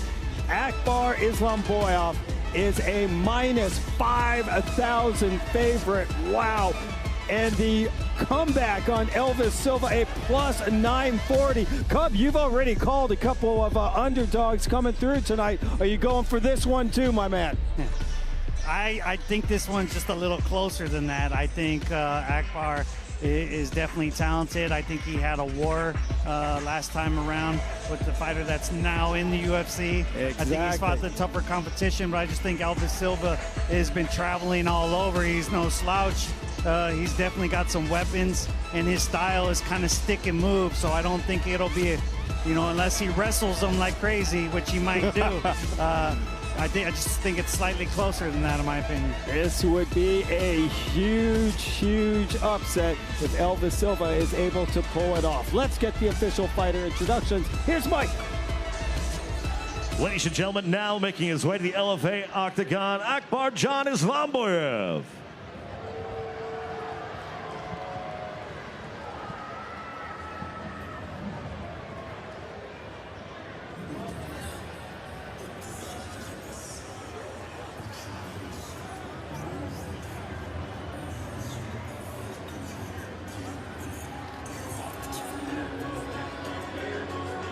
Well, it's been 10 months since Akbar Islomoboev made his LFA debut in this same building. Tonight, he looks for his first win inside the LFA octagon. 9 victories in his last 10 fights. His only loss was to current UFC athlete and LFA alum Isaac Thompson. 82% finish rate, comes in with 5 big knockouts, 4 submissions on his resume. And I was looking at the PixDB app of his opponent's win-loss record, and he has faced some tough competition, Cub. 79 victories and 51 defeats. Yeah, and he's walking out to my 4th favorite song. Yes, sir. Here he is going with Thompson. You know, Thompson's a veteran and now in the UFC, and he was holding his own. And he was saying that he needs this striking to get better. And I think, you know, facing a guy like Thompson made him realize that, hey, I got to get better. Right. He's obviously super talented everywhere, but for him to have that acknowledgement and say, I need to get better, that's what you want to hear. And if we're going to see a newer version of him, then I'm very curious to see how much better he's gotten. That's a scary thought. Has never been finished, and that fight with Thompson was extremely close. Akbar Islomoboev looking for his 12th career victory tonight.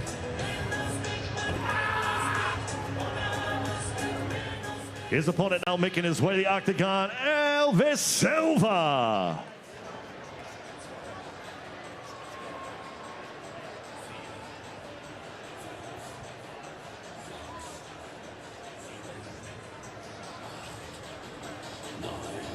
I got you, Ron. Elvis is in the building. Oh, here he comes.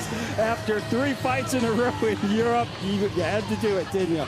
Brazil's Karate Kid, Elvis Silva, how about this, is ready to wax on and wax off, making his LFA and US debut. 7 wins, Cub, in his last 11 fights. He is a 25-fight veteran. Listen, that nickname Karate Kid is truthful. He's a 4th-degree black belt in Shotokan Karate. He also has black belts in Japanese kickboxing, Muay Thai, and Lucha Libre. That's impressive. Yeah, you don't hear about Lucha Libre a lot these days, but that, you know, that was more of a no-gi MMA style that battled the Gracie Jiu-Jitsu in Brazil. Mark Ruas, a good friend of mine, was trained under that. There's a good lineage there, a little history. You don't hear about that too often. But Japanese kickboxing, I haven't heard anybody call that a different discipline, but I'd like to see it. Absolutely. Well, either way, a 4th-degree black belt is impressive. He started karate at age 5, and he earned that black belt at 12 tonight. Elvis Silva, the Karate Kid, enters the LFA octagon for the first time. Here is the tail of the tape, powered by DimeBit, the official betting partner and online casino of the LFA. Veteran Elvis Silva is 36, and Islomoboev is a decade younger. Islomoboev is 5 inches taller and 1.5 inches longer in the reach. Unfortunately, he too missed weight, but only by 0.02 of a pound, but he still will forfeit a percentage of his purse to Silva. Back inside to Mike Kendall. Ladies and gentlemen, this is the LFA 240 co-main event of the evening. Scheduled for 3 5-minute rounds in the LFA Featherweight division, brought to you tonight by DimeBit.com, the official sportsbook and online casino of the LFA. And now, introducing to you first, fighting out of the blue corner. This mixed martial artist stands 5'11", weight in 146.2 pounds. He holds a professional record, 11 wins, 2 defeats, with 5 wins coming by way of knockout and 4 by way of submission. Representing Marquez MMA, fighting out of Namangan, Uzbekistan, Akbarjon, Uzbek Islomoboev. His opponent across the octagon, fighting out of the red corner, is a karate and luta libre style fighter, standing 5'6", weight in 145 pounds. He holds a 15-9 professional record, with 4 wins coming by way of knockout, 1 by way of submission, and 1 no contest. Representing Jucao MMA and Nova União, and also 89 MMA, fighting out of Cachoeiro de Itapemirim, Espírito Santo, Brazil, Elvis Karate Kid Silva. Your referee, Eric McMahon.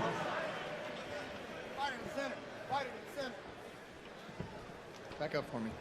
Gentlemen, we've been over the rules. Fight hard, fight fair, listen to my instructions at all times. Touch them up now if you wish. God bless.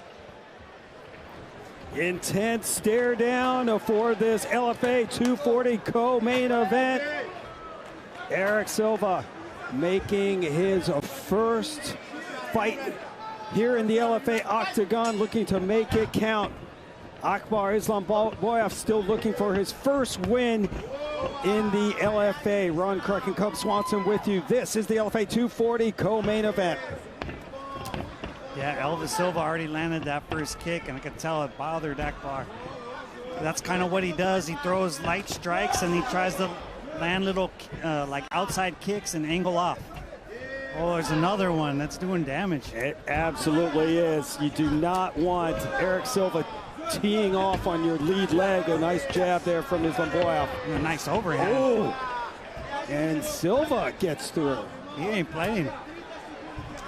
And now beautiful level change and takedown from Akbar Islomoboev. Yeah, the striking was over. Let's get it to the ground. Probably a wise move from Islomoboev. Master of sport in kickboxing, but also MMA. Has 4 career submissions, and now he is all over Elvis Silva. Yeah, he's definitely trying to wear him down, settle him down so he's not feeling that power. You know what surprised me about Silva is his physique. Saw his weigh-in photo looking like Edson Barboza. Absolutely. He's got a physique. Not helping him right now, but. Veteran fighter, 36 years old. But it's the 26-year-old Islomoboev who is just teeing off right now. Yeah, he had his arm trapped, so he couldn't defend. This referee's not calling back of the head strike. Some of those were a little close, but I agree. Got to keep an eye on it. The ref ain't calling it. You can keep doing it. Islomoboev coming out. Very aggressive, continuing to land shots as Silva gets back up on his feet, but not for long. Islomoboev all over Silva, Cub. Yeah, he's doing a really good job of like wrist riding and reaching across his body, trapping the hand, so he's constantly having one arm to defend. That's so frustrating. If you want 2 hands to be able to get up. If we're going to be honest, he's probably reaching inside of his glove too and making it even more difficult. And then you got to sit there and eat all these shots. It's going to wear on you. Silva is eating a lot of shots here in the opening round, just past the midway point. Round 1, Silva gets back up. I mean, Islomoboev looks massive for 145 pounds. And he is just swarming Elvis Silva. Yeah, I'm really impressed with his ground and pound. It's very strategic. It's like my teammate Warren Archuleta does with his wrestling. Absolutely. They're constantly tilting you, wrist riding, punch. It's like give me relentless a break. assault. It could be really frustrating. So I know Elvis is trying not to freak out, but he can't be going deeper like this. He's in a lot of trouble here, Cub. Figure 4s in, and Islomoboev looking for the rear naked choke. Silva trying to keep that neck down, but now he's flattened out. Islomoboev looking for another submission win. Man, it's really impressive. He went for the choke, wasn't underneath the chin, but then he just used that as an excuse to roll him and belly him down so he could try to get deeper. His transitions on the ground are really impressive. And he is all over Silva. Goes back to the striking. Man, a minute to go. And Islomoboev looking again for the RNC. I mean, Elvis Silva has run into a buzzsaw, and he's in a lot of trouble. Anderson, man, there's the tap. Akbar Islomoboev submits Elvis Silva, forces the tap out, and the minus 5,000 favorite comes through. Who risked putting $5,000 down to win 100. He comes over. He's in the broadcast booth talking to Cub. Man, impressive performance. Johnny Cards is going to escort him back inside the octagon, but you could tell Cub coming in here after losing that tough fight to Isaac Thompson. Akbar Islomoboev said, I am going to destroy this guy. And I love this beautiful sign of respect as he comes over to Elvis Silva. But Islomoboev, true to his words, what a performance tonight. Training with Marquez MMA in Philly with athletes like Sean Brady and Joe Pfeiffer, Maya Wells, and we look at the action. Beautiful level change, and what a nice two-legged takedown. Gets him down. Silva had no answers, Cub, tonight. Yeah, I mean, Eric Silva started off really good. Hurt him right away with the calf kicks, and then, you know, Akbar just said, I'm done with this. I'm going to take you down and beat you up. Smart game plan, right? And, man, he was levels above him on the ground. I'd like to see Elvis, you know, come back and fight somebody else.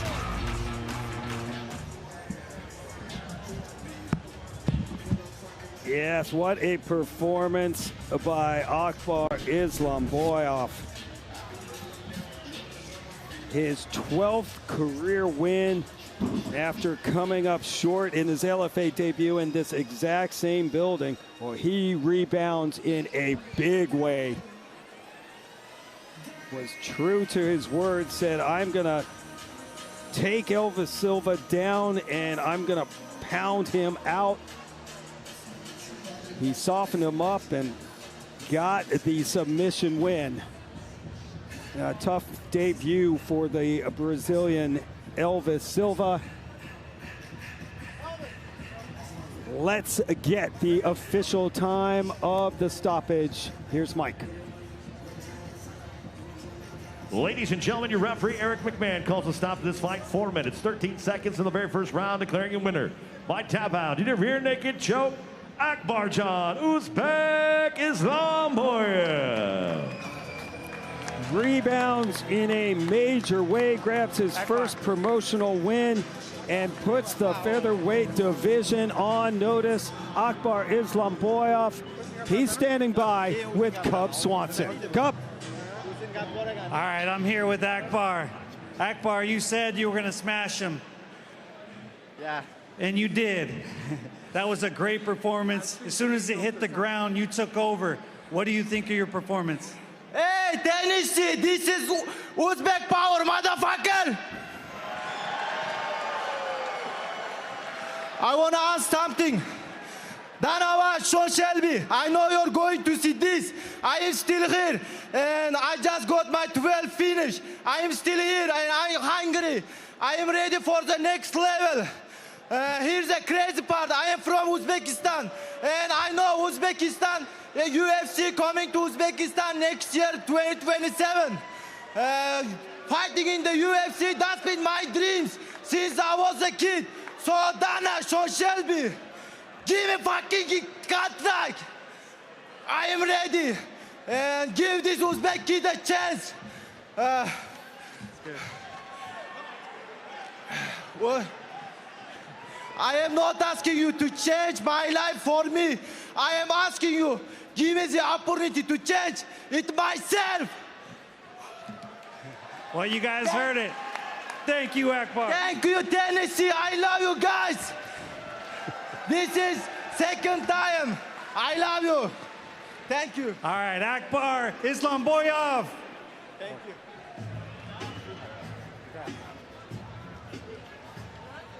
Well, my math shows this was his 10th career finish. Either way, Akbar Islomoboev, statement made, was a huge favorite coming into this co-main event, and he delivered against the veteran Elvis Silva. Will be interesting to see what is next for Akbar Islomoboev, who definitely puts the featherweight division on high alert.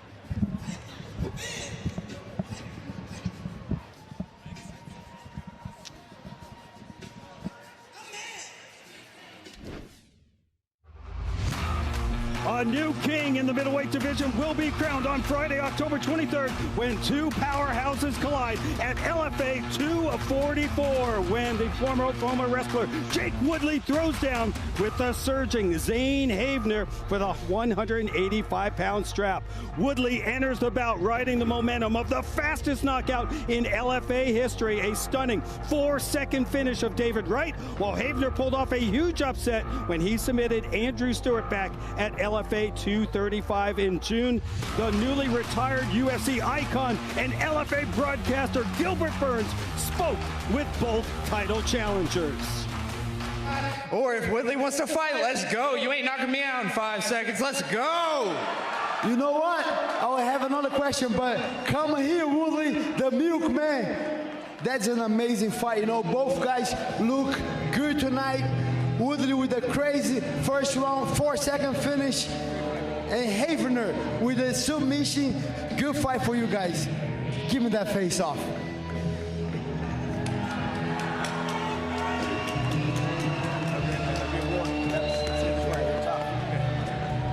Yeah, congrats guys. Just stay here for a second. Bro, I don't know what's coming for you guys. Maybe a contender series, maybe a call from the UFC, but if not, we have a match. What do you see on Woodley? What do you expect for this fight? I think he's going to try and wrestle me. I don't know, this might be surprising, but I think he's a pretty decent wrestler. So there's a good chance he's going to try and take me down and hug me. So I'm going to do my best to stop that and fuck him up in the process. So let's see what happens. I like that. How that sounds for you?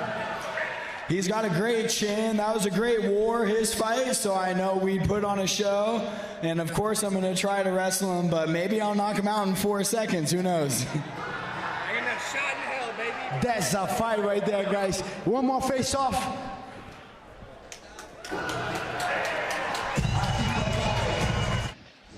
UFC icon, broadcaster, and now Gilbert Burns, the promoter, too, making it work, getting Jake Woodley and Zane Havener to face off. And now the man joins us, Jake Woodley. 4-second record-setting knockout. Describe how that went down so fast, Jake. I just kind of crow hopped to the center of the cage and threw a hard overhand. I just wanted to start the fight fast and rely on my cardio, but didn't have to rely on my cardio. He was stiff the moment I hit him. Well, that's an amazing that's an amazing thing to knock somebody out in 4 seconds and call it an early night. Now on the flip side, you're going to have to prepare for 5-minute rounds, a 25-minute fight. And myself having doing that was kind of a milestone in my career. So I wanted to ask you, give us some insight of your mental and physical preparation for this fight. Well, as you know, you trained at Jackson Wink in Albuquerque. We're at Elevation, so I think that is going to help me prepare for 5 rounds, and just going to do some extra rounds in the sparring and a little extra cardio. And I mean, honestly, I think I could have fought 5 rounds my last couple fights. So I'm going to definitely change a little bit of my training, but not like go crazy about it. I think I'm going to be good. I think that's a smart move. Not do too much, just a little bit extra. Yep. Well, what a matchup. Zane Havener pulled off a huge upset, taking out Andrew Stewart his last time out. He's been on fire, Jake. 5 victories in a row, 3 straight submissions. Break down your opponent for us. Yeah, he's really tough. He's a jiu-jitsu guy. He's got some good submissions. He's got a really good chin, and he's got good cardio too. So, you know, me and him are probably going to fight really hard for the whole 25 minutes if it goes that, but hopefully I can get a finish because I know that's what the UFC wants too. Without a doubt. What would it mean to you to be crowned the new LFA middleweight champion? It'd be amazing because when you watch the UFC, a lot of times guys, former LFA champion, are walking out, and it's a part of like how they advertise the guys, and those guys typically win some fights in the UFC, so I know I'd be, you know, a part of a good tradition of winning. Well said, and that title is vacant because the former champ, Joe Kropscott, he did get called up to the Contender Series, got a win, and got the contract. So last question before we let you go. That video went viral. I mean, that thing blew up. What was your day like following the 4-second knockout? Yeah, it was pretty crazy. My Instagram followers almost doubled overnight. Oh, nice. And I just had a lot of people reaching out and stuff, and I mean, it was crazy. I love it. All right, my man. Well, we're looking forward to the middleweight championship coming up in October. Jake, thanks a lot, man. Thank you. Appreciate you. Hey, good job. Thank you.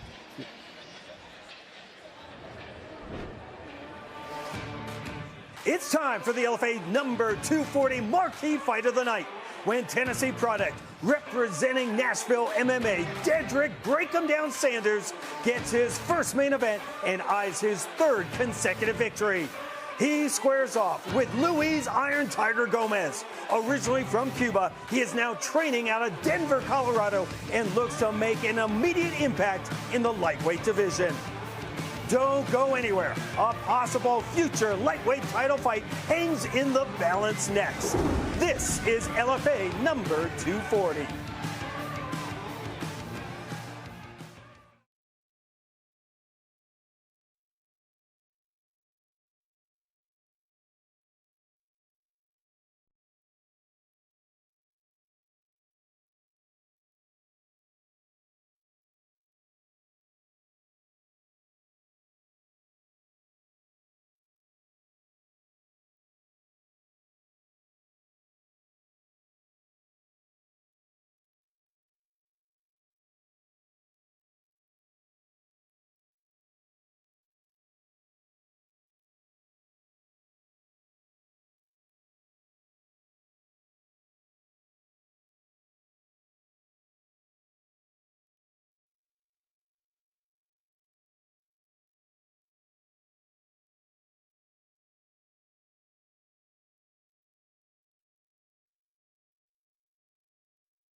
Back in Clarksville, Tennessee, outside of Music City and on the banks of the Cumberland River, inside the F&M Bank Arena.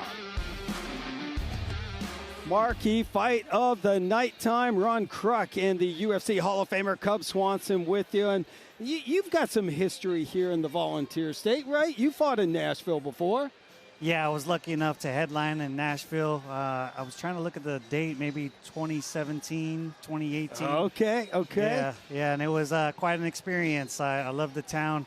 Got to eat some good barbecue and, limped around and visited after a tough fight. Hey, you got the win, right? Yeah, I fought Artem Lobov, and we fought a hard 5-minute round, five-minute rounds, and it was a great fight. Well, you deserve that barbecue, that's for Thank sure. you. All right, well, the LFA lightweight title is vacant. That's because the former champion and Cub Swanson-trained Richie Miranda has moved on to the UFC, and so has the interim lightweight champion Jefferson Nascimento. So the lightweight division is wide open, Cub, for both Dedrek Sanders and for Luis Gomez. Let's talk about the hometown hero, Dedrek Sanders, first. He has looked very impressive, very workmanlike, but he has got 2 victories inside the LFA octagon and has 2 stoppages as well. Yeah, when I watch him, he just, like I said, he's the kind of, stay in your face, pick you apart little by little, and beat you up. And I really like that approach because you just wear on people over time. Right. He's also slow and steady with his career. He's been with one gym. He's grown with them, learned to trust in them, and I feel like he's really matured. And at this moment, this is a huge moment for him with his age, his career, and with his couple wins in a row. He really looks good. I think this is his moment to shine. Well, he's got a tough task with that, man. Black belt in judo, 4 first-round finishes, 6 career KOs for Luis Gomez. Yeah, Luis Gomez, like I said, he's the complete opposite. He's been all over the place. He's explosive. You don't know what he's going to throw. He's kind of a wild man. And just ever since he's come to Colorado, had a resurgence of his career. I think that he's finally putting it all together, and I think that this is his chance to spoil the night for the hometown guy. He is looking to ruin the party here in Tennessee. There's no doubt about it. A lot on the line. Basically, it's a title eliminator matchup with the lightweight strap being vacant. That is the main event here in Tennessee as we check out the odds. Of course, powered by a dime bit, and we've got some close odds in this main event as Dedrek Sanders comes in at the minus 200, 2-1 favorite, and the comeback on the Iron Tiger, Luis Gomez, is plus 142. With the lightweight title vacant, two of the LFA's best believe there is opportunity to show why they deserve a shot at the belt.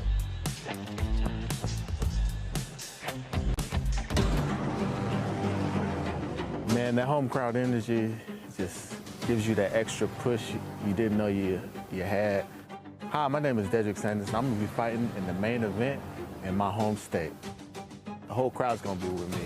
I have to do my job. I'm gonna hear it, but I'm just gonna put on the show for them to let them know. It's gotta be title shot. That's what this is for, right? We're fighting to see who can fight for the belt. It's a vacant belt. Well, to make the jump to the next level, it's gonna take, you know, another knockout or another finish and maybe some gift to gab. I like fight on his territory and I like be the underdog. My name is Luis Gomez and I'm fighting tonight in the main event. My layoff it was because I was in drugs. That's why I moved from Florida to close to my family, so try to change my life and continue my career. I am a true believer of Yeshua HaMashiach. I believe he gave me the strength for come back to fight, and I'm gonna show you guys tonight. I feel my biggest advantage is my hands and my wrestling. We're gonna see a great knockout tonight. I want to fight for that belt, for lightweight division belt. I want that opportunity. I feel ready for that opportunity. Ladies and gentlemen, now making his way to the LFA octagon, Luis Gomez.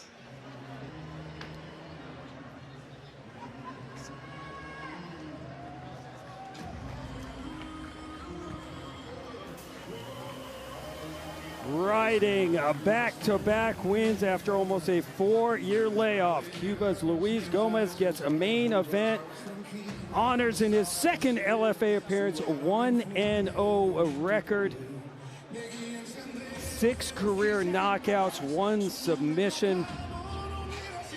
And Cub, again, I was looking at the PixDB app and the win-loss record of his opponents. Very impressive for the Dana White's Contender Series veteran. 180 victories to 90 losses. I mean, this guy has fought some tough competition. Yeah, he really has. He fought Dan Ige, Sadiq Yosef, Chase Hooper, Herbert Burns, Javier Reyes. Like, this guy's been fighting people he shouldn't have fought. You know, if you're trying to build a fighter, you'd say, no, it's not time to fight these guys, but he did. Like I said, he's a wild guy, and he beat a couple of those guys. So, just showing where he is now, I feel like his trust in his new gym at Genesis in Denver, Colorado, and his trust in his cardio now that he trains at altitude, I think it makes him very dangerous.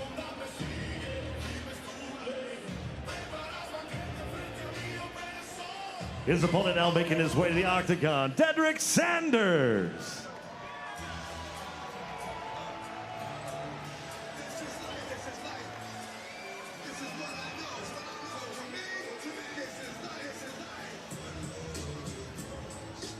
Break him down, looking to break him down again. Dedrek Sanders gets a huge pop from this crowd here in Clarksville, fighting out of Nashville, Tennessee. Headlines his first LFA main event, wins in 8 of his last 10 fights.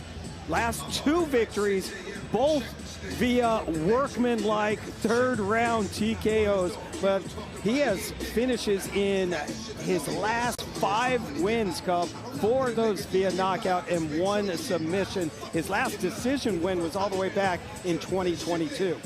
Yeah, and like I've been saying about him, he takes his time. He doesn't want to jump in and take any risks. He just chips away at you. He waits for you to make mistakes.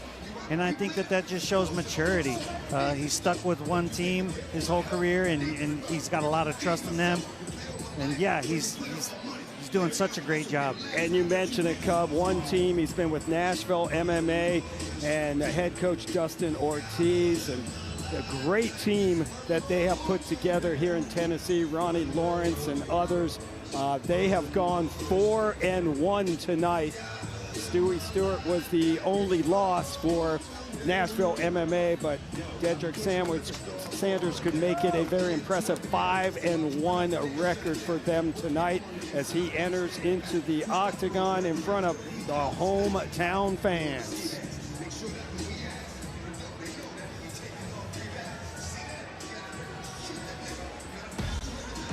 Time now for the main event and the tail of the tape, powered by Monster Energy. Sanders, 36 years old, and Gomez, 5 years younger. Both athletes stand a 5'7" and weighed in just over the 155-pound mark. The slight reach advantage goes the way of Sanders. Once again, Mike Kendall.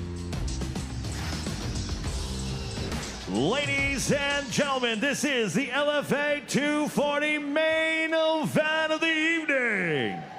Scheduled for 3 5-minute rounds in the LFA lightweight division, presented by Monster Energy. And now, for all those watching around the world tonight, and for those in attendance here in Clarksville, Tennessee, are you ready for war? Introducing first, fighting out of the blue corner, this kickboxer and judoka-style fighter stands 5'7", weighed in 155.4 pounds. He holds an 11-6 record with 6 wins, coming by way of knockout, 1 by way of submission.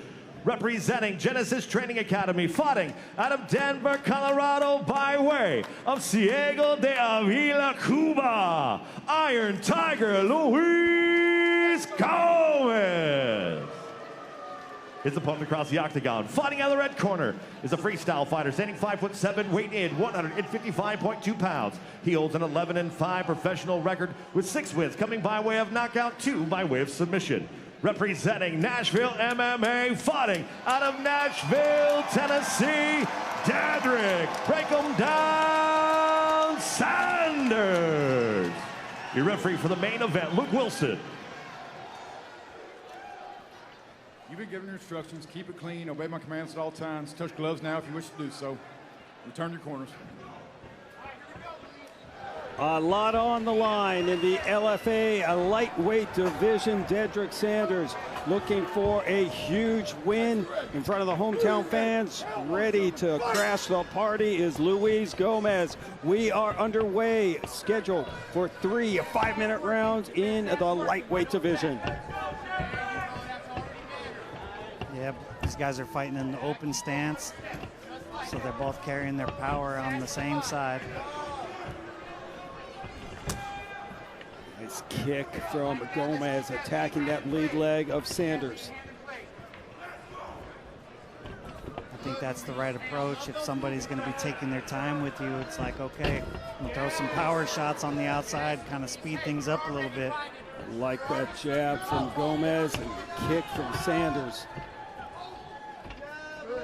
Gomez was super stoked to be fighting in Sanders' hometown. He's like, it gets me angry. I like to shut people's mouths. I'm ready.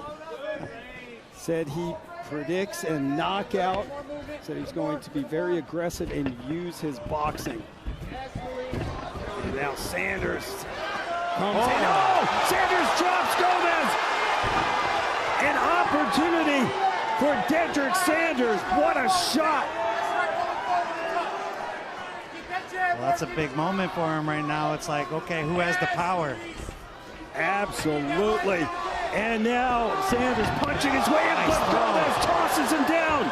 And Sanders right back up on his feet and delivers a knee to the ribs. That was such a slick throw. But both guys, you know, Gomez is the black belt in judo, Sanders is the black belt in jiu-jitsu. So right. You take him down, then what? Absolutely. You may not necessarily want to be down there.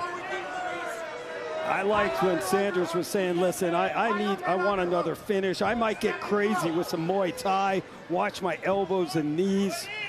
And really said if he can get him up against the fence like he has right here, close that distance, thought he could do a lot of damage from that spot. And that knee got straight through the guard. Yeah, I think that big shot early made Gomez kind of start breathing a little heavier than he wanted to, make him panic a little bit. So this is really good for Sanders. Like I said, he chips away at people, and then he gets one big shot, and then he goes right back to chipping away at people. So well said. Midway point of the opening round. Oh, some wicked body shots being ripped by Gomez. But Sanders just continues the onslaught. Sanders is gaining some confidence with the striking. Absolutely. 6 career knockouts. The head kick just misses. Great action here to kick off the main event. Watch that power. Oh, and now Gomez slips, and Sanders is all over him.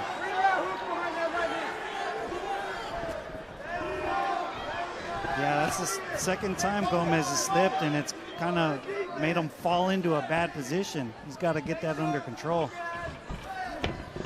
Fakes the takedown. Genesis Training Academy coaching staff yelling to the Iron Tiger, Gomez, let's go. We need to pick up the pace. He's looking for something big to get him back in it, because he could feel like he's losing already. I think that's spot on. Nice movement again. Sanders with the fist, the elbows, and the feet. A little bit of everything from the arsenal from Dedrek Sanders. The biggest mistake Gomez is making right now is he keeps leaning to his right side, which is the power side of Sanders, and you can't show that.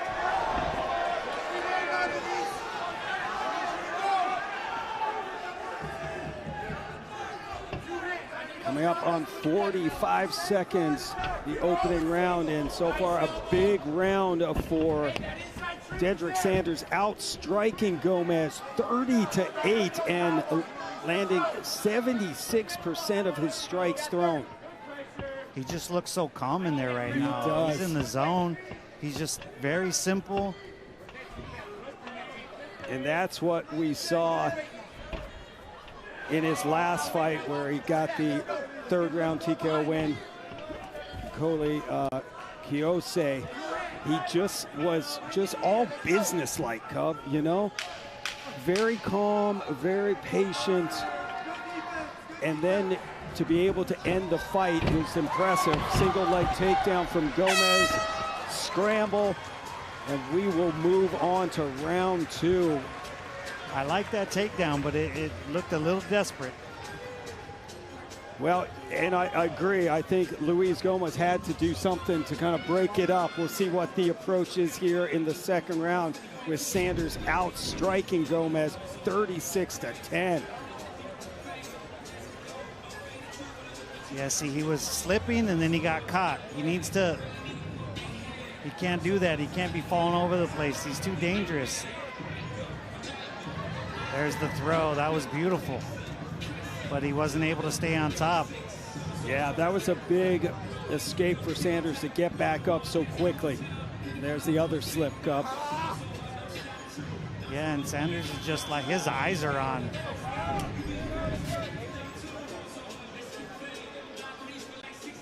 We will move on to the second round.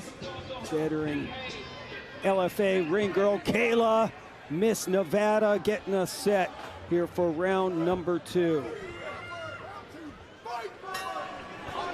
Let's see what the strategy from Gomez is here in the second, Cub. What would you like to see him doing?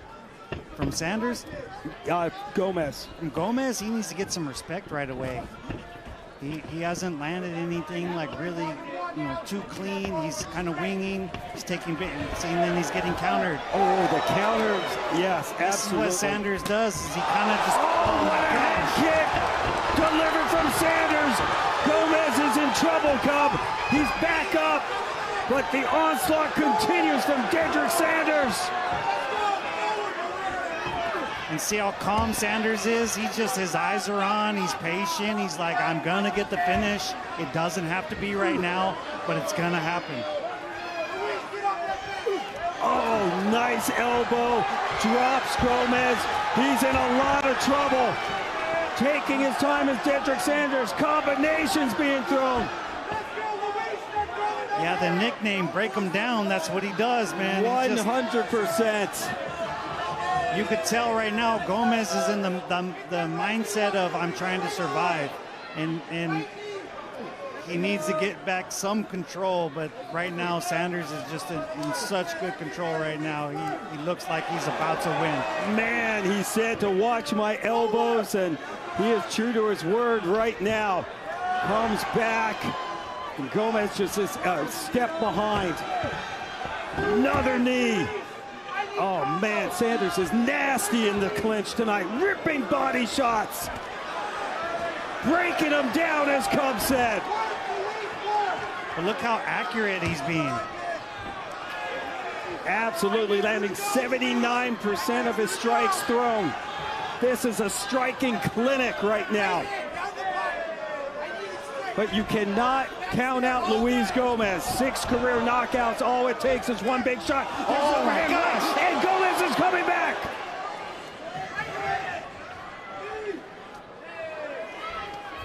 I love that, the knee to the body, and then he attacks right away. Elbow, listening to his corner. Dedrek Sanders being just nasty with those elbows. Yeah, now these judo throws are just wasting energy for him.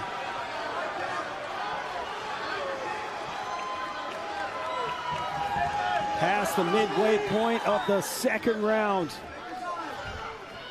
And I just heard Dustin Ortiz say, Dedrek, just take your time, take your time. Coming up on 2 minutes to go. I mean, target practice right now for Sanders. I'm enjoying watching him work. He's all business. Yeah, he's so calm, his eyes are on. Yeah. He's landing the shots, he's making a miss. He's a little awkward, but he makes it work.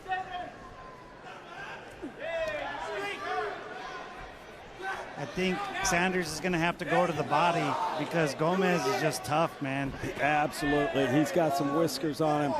He can eat a shot, and just like that, he listened to you, Cub, and then follows it up with another elbow.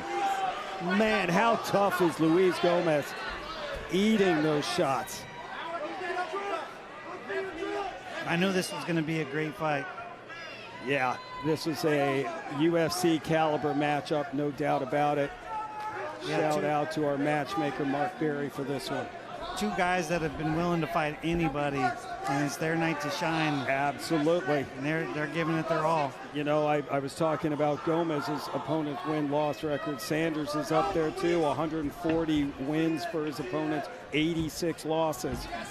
These two have not ducked anyone, and now with coming up on 40 seconds to go, Gomez is being the aggressor. Oh, man, Gomez still has some power.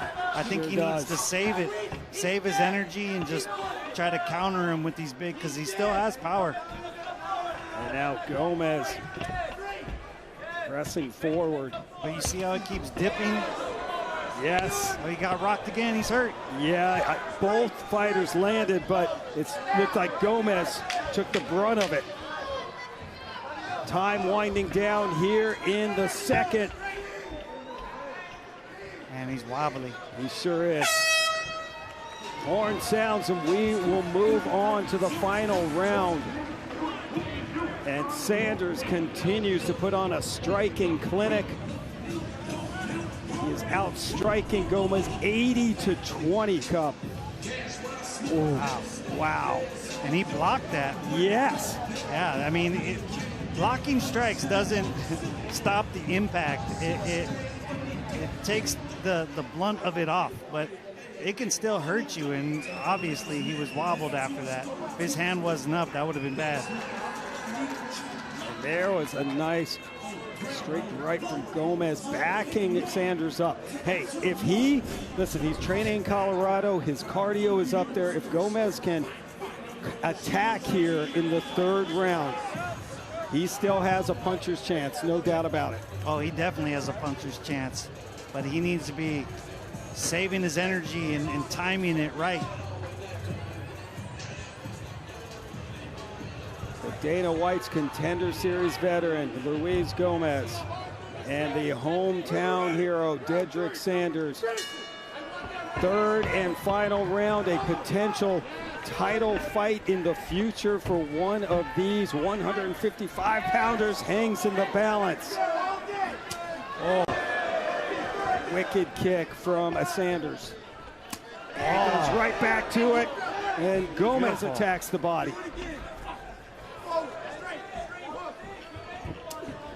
Knee from Sanders, backs Gomez up.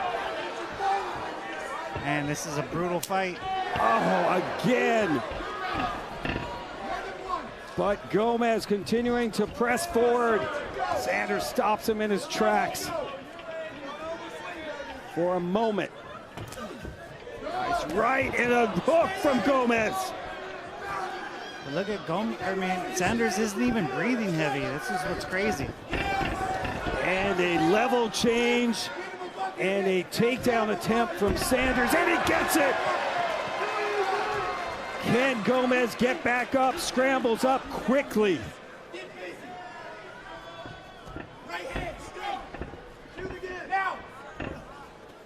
Oh, wow. Sanders pops Gomez.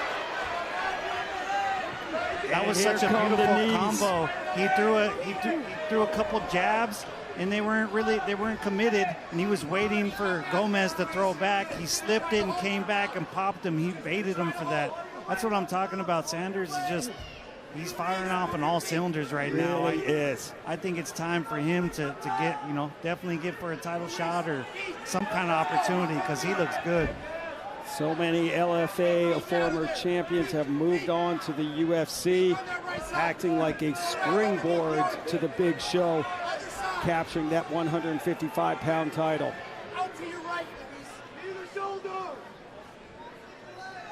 Under 3 minutes to go. Gomez able to create some distance.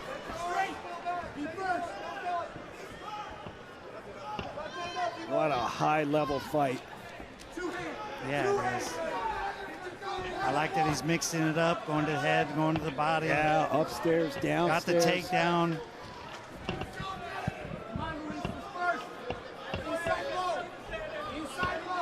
Past 2 fights, Dedrek Sanders has finished his opponent in the 3rd round. Can he do it again? Gomez pressing forward.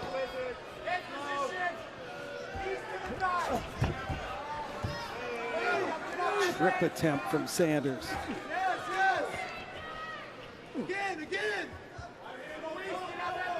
Dustin Ortiz wants more knees. Watch the elbows. Relentless attack from Dedrek Sanders. But Gomez continues to fire back. Ooh, beautiful jab from Sanders. He takes a deep breath, man.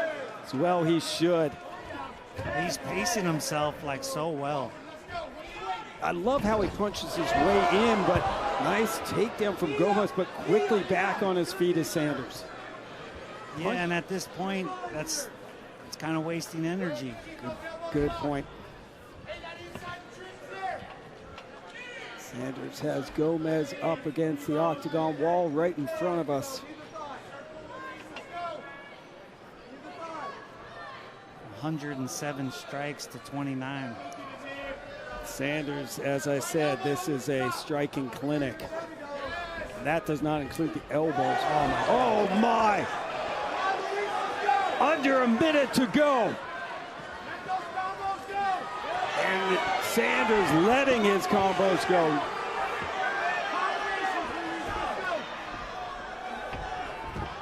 Gomez looking for a takedown. Gomez has been game this whole time. Without a doubt. How tough is he? Yeah. I mean, he came out after a 4 years away, 4-year absence. He was very open to some of the struggles he went through in his personal life. Oh, it looks like Sanders might have taken finger to the eye. But as we're coming up 15 seconds to go. Oh, Gomez trying anything. He needs a finish as time's winding down. But what a performance tonight from Tennessee's Dedrek Sanders. What a great fight. Absolutely. What an entertaining fight. The fans here appreciate it. Shai appreciates it. Oh yeah, nice dance moves there as well. Beautiful, beautiful performance tonight by Dedrek Sanders. So patient, so comfortable, so calm and collected. What a game plan from Sanders tonight, Cub. Yeah, I like how he went knee, then right to elbow. He's constantly going up and down right there's that counter that he did. You know, he baited him to throw and then threw the counter and then got him off balance. Gomez just trying, but man, he just was outmatched tonight. What a beautiful performance by Dedrek Sanders. Yeah, and like you said earlier, give all the credit in the world to Luis Gomez, a very game effort, but it was all Dedrek Sanders. I think he could go another couple rounds. Extremely impressive, but Gomez just did not have an answer for that relentless striking attack from Dedrek Sanders. Unofficially outstruck Gomez 114-33. 100% accuracy with his elbows. And that was a workman-like performance by Dedrek Sanders. Judges have calculated their scores. Let's get the official decision. Here's Mike. Ladies and gentlemen, after 3 rounds in this main event, we go to the judges' scorecards. And all 3 judges scored this bout 30-27. For your winner by unanimous decision, Dedrek "Break 'em Down" Sanders.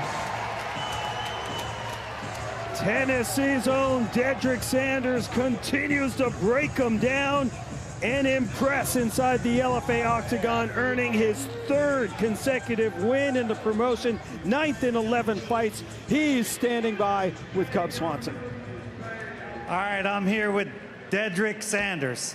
Man, you had a tough opponent in front of you, but you were on tonight. Your eyes were on, your combinations were amazing. You're here in your hometown crowd. Is that the fight that you were expecting? Is that the performance you were expecting of yourself? Man, before I answer that question, before I forget, I just have to give a shout out to my friend Patrick White. I trained with him in Alaska. He died this year, passed away. Unfortunately, he was too young, but I just wanted to give that shout out before I said anything. So, of course. But for this fight, I mean, I expected him to be tough, but man, I thought I was gonna knock him out. I was like, man, none of those shots, I couldn't follow up. Just keep on him enough like I needed to. I just kept potting him. I needed to get him while he was hurt, but I really wanted to finish him.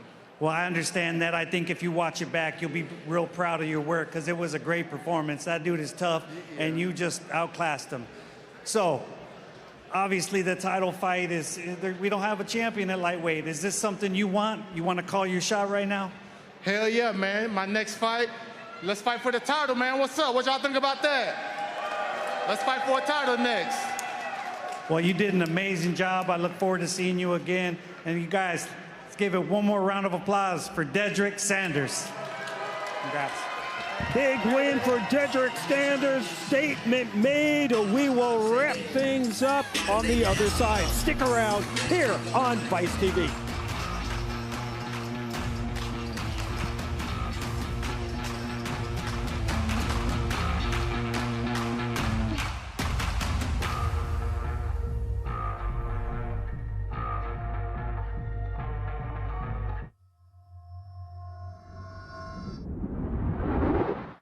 Former champion.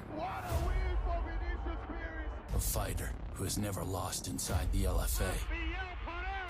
On September 11th, only one can leave with the vacant LFA Bantamweight World title. Oh, that's Vinicius Pires fought his way back to gold and looks to become a two-time LFA world champion.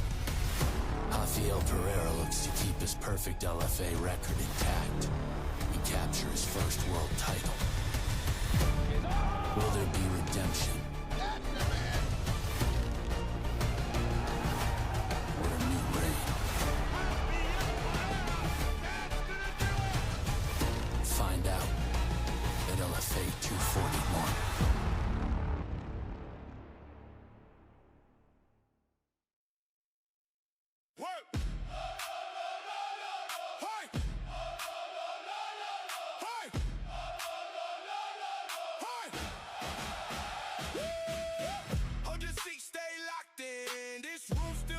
When the lights dim, hands up high, let the sound ring.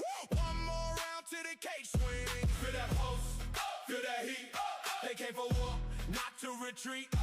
Keep it tight, let it climb. We're at the edge of the main event time. Main event break, main event break. Let it build, let it shake. Main event break, main event break. Now the whole place waits. Corners whisper, crowd leaning. Let the next one in. No seats left, just that roar. When it drops, they want more. Main event break, main event break. Let it build, let it shake. Main event break, main event break. Now the whole place waits. Hey! Hey!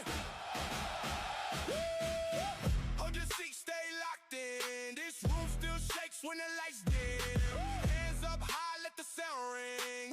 One more round to the cage swing. Feel that pulse, feel that heat. They came for war, not to retreat.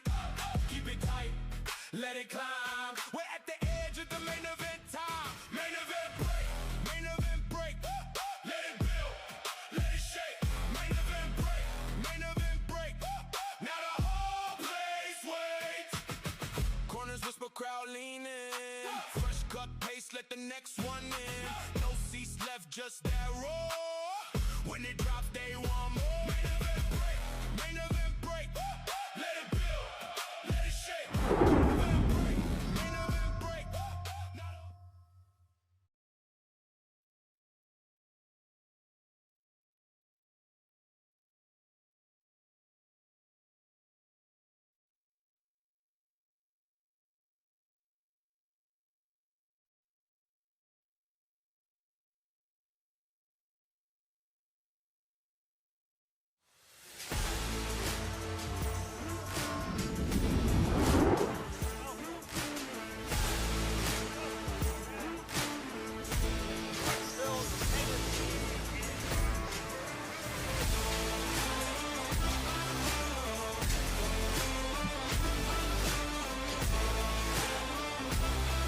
Welcome back to Clarksville, Tennessee, and the Monster Energy LFA 240 post-fight report. Ron Kruk along with the UFC Hall of Famer Cub Swanson, and I went through 5 of these tonight, I think. What a great night here in Clarksville. A loud crowd as always, Cub, and a lot of finishes. But let's first talk about the performance from Dedrek Sanders, really making a statement why he should get the title shot next. Just all business. Yeah, I mean, just like I said, his eyes were on. His range was perfect, and he just broke him down over time, and just like he does before. But this was a quality opponent, and he looked better than ever.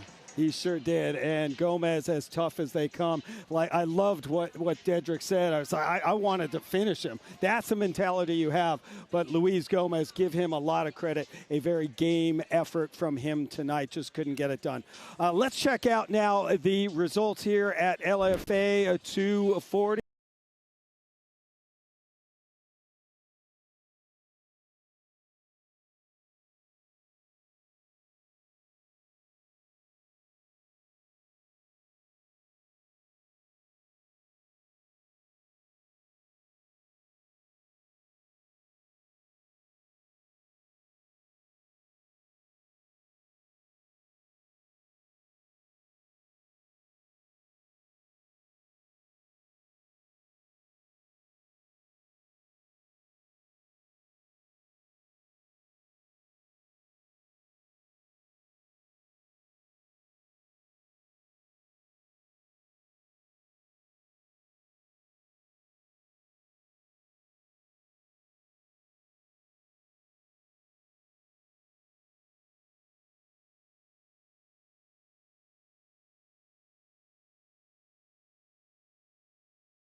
impressive, but the main event, Dedrek, sorry, he was impressive as well. I think there was a lot of good fights on the card, and yeah, just those are two that I could think of at the moment. Hey, well done, my friend. Well done. And it's going to be an interesting fall here for the Legacy Fighting Alliance. So many fighters going to the Contender Series. And as we said at the beginning of the broadcast, 25 former LFA athletes have already moved on to the UFC. So a lot of titles are vacant right now, but that's going to change here in the fall. It's going to be a lot of fun, and I can't wait to get you back in the broadcast booth, man. Yeah, I'm excited to come back. Maybe when you guys come back to California. All right, let's do it, Cub. Thank you, sir. Well done, the Hall of Famer. We'll keep things rolling. Friday, September 11th, the LFA's 5th trip of the year to Brazil. Their LFA number 241. Here is Emperera, the LFA Bantamweight Championship, going down on Friday, September 11th. And then we will follow up that huge event with LFA 242 on Friday, September 18th. Mystic Lake Casino playing host for Devin Lozay, taking on Davi Bittencourt Costa from Brazil. The LFA executive producers are the Imperial Family Company's CEO Ed Suarez, President Sven Bean, and matchmaker Mark Berry. Broadcast EP Christopher Markwell. Producers tonight, A.J. Pacheco, well done, Blade Miner, Jamie McClintock, the director Roberto Rios, Joe Amiglio making us look good, and Christian Lopez on audio. For my broadcast partners, Cub Swanson and Mike Kendall, that is all.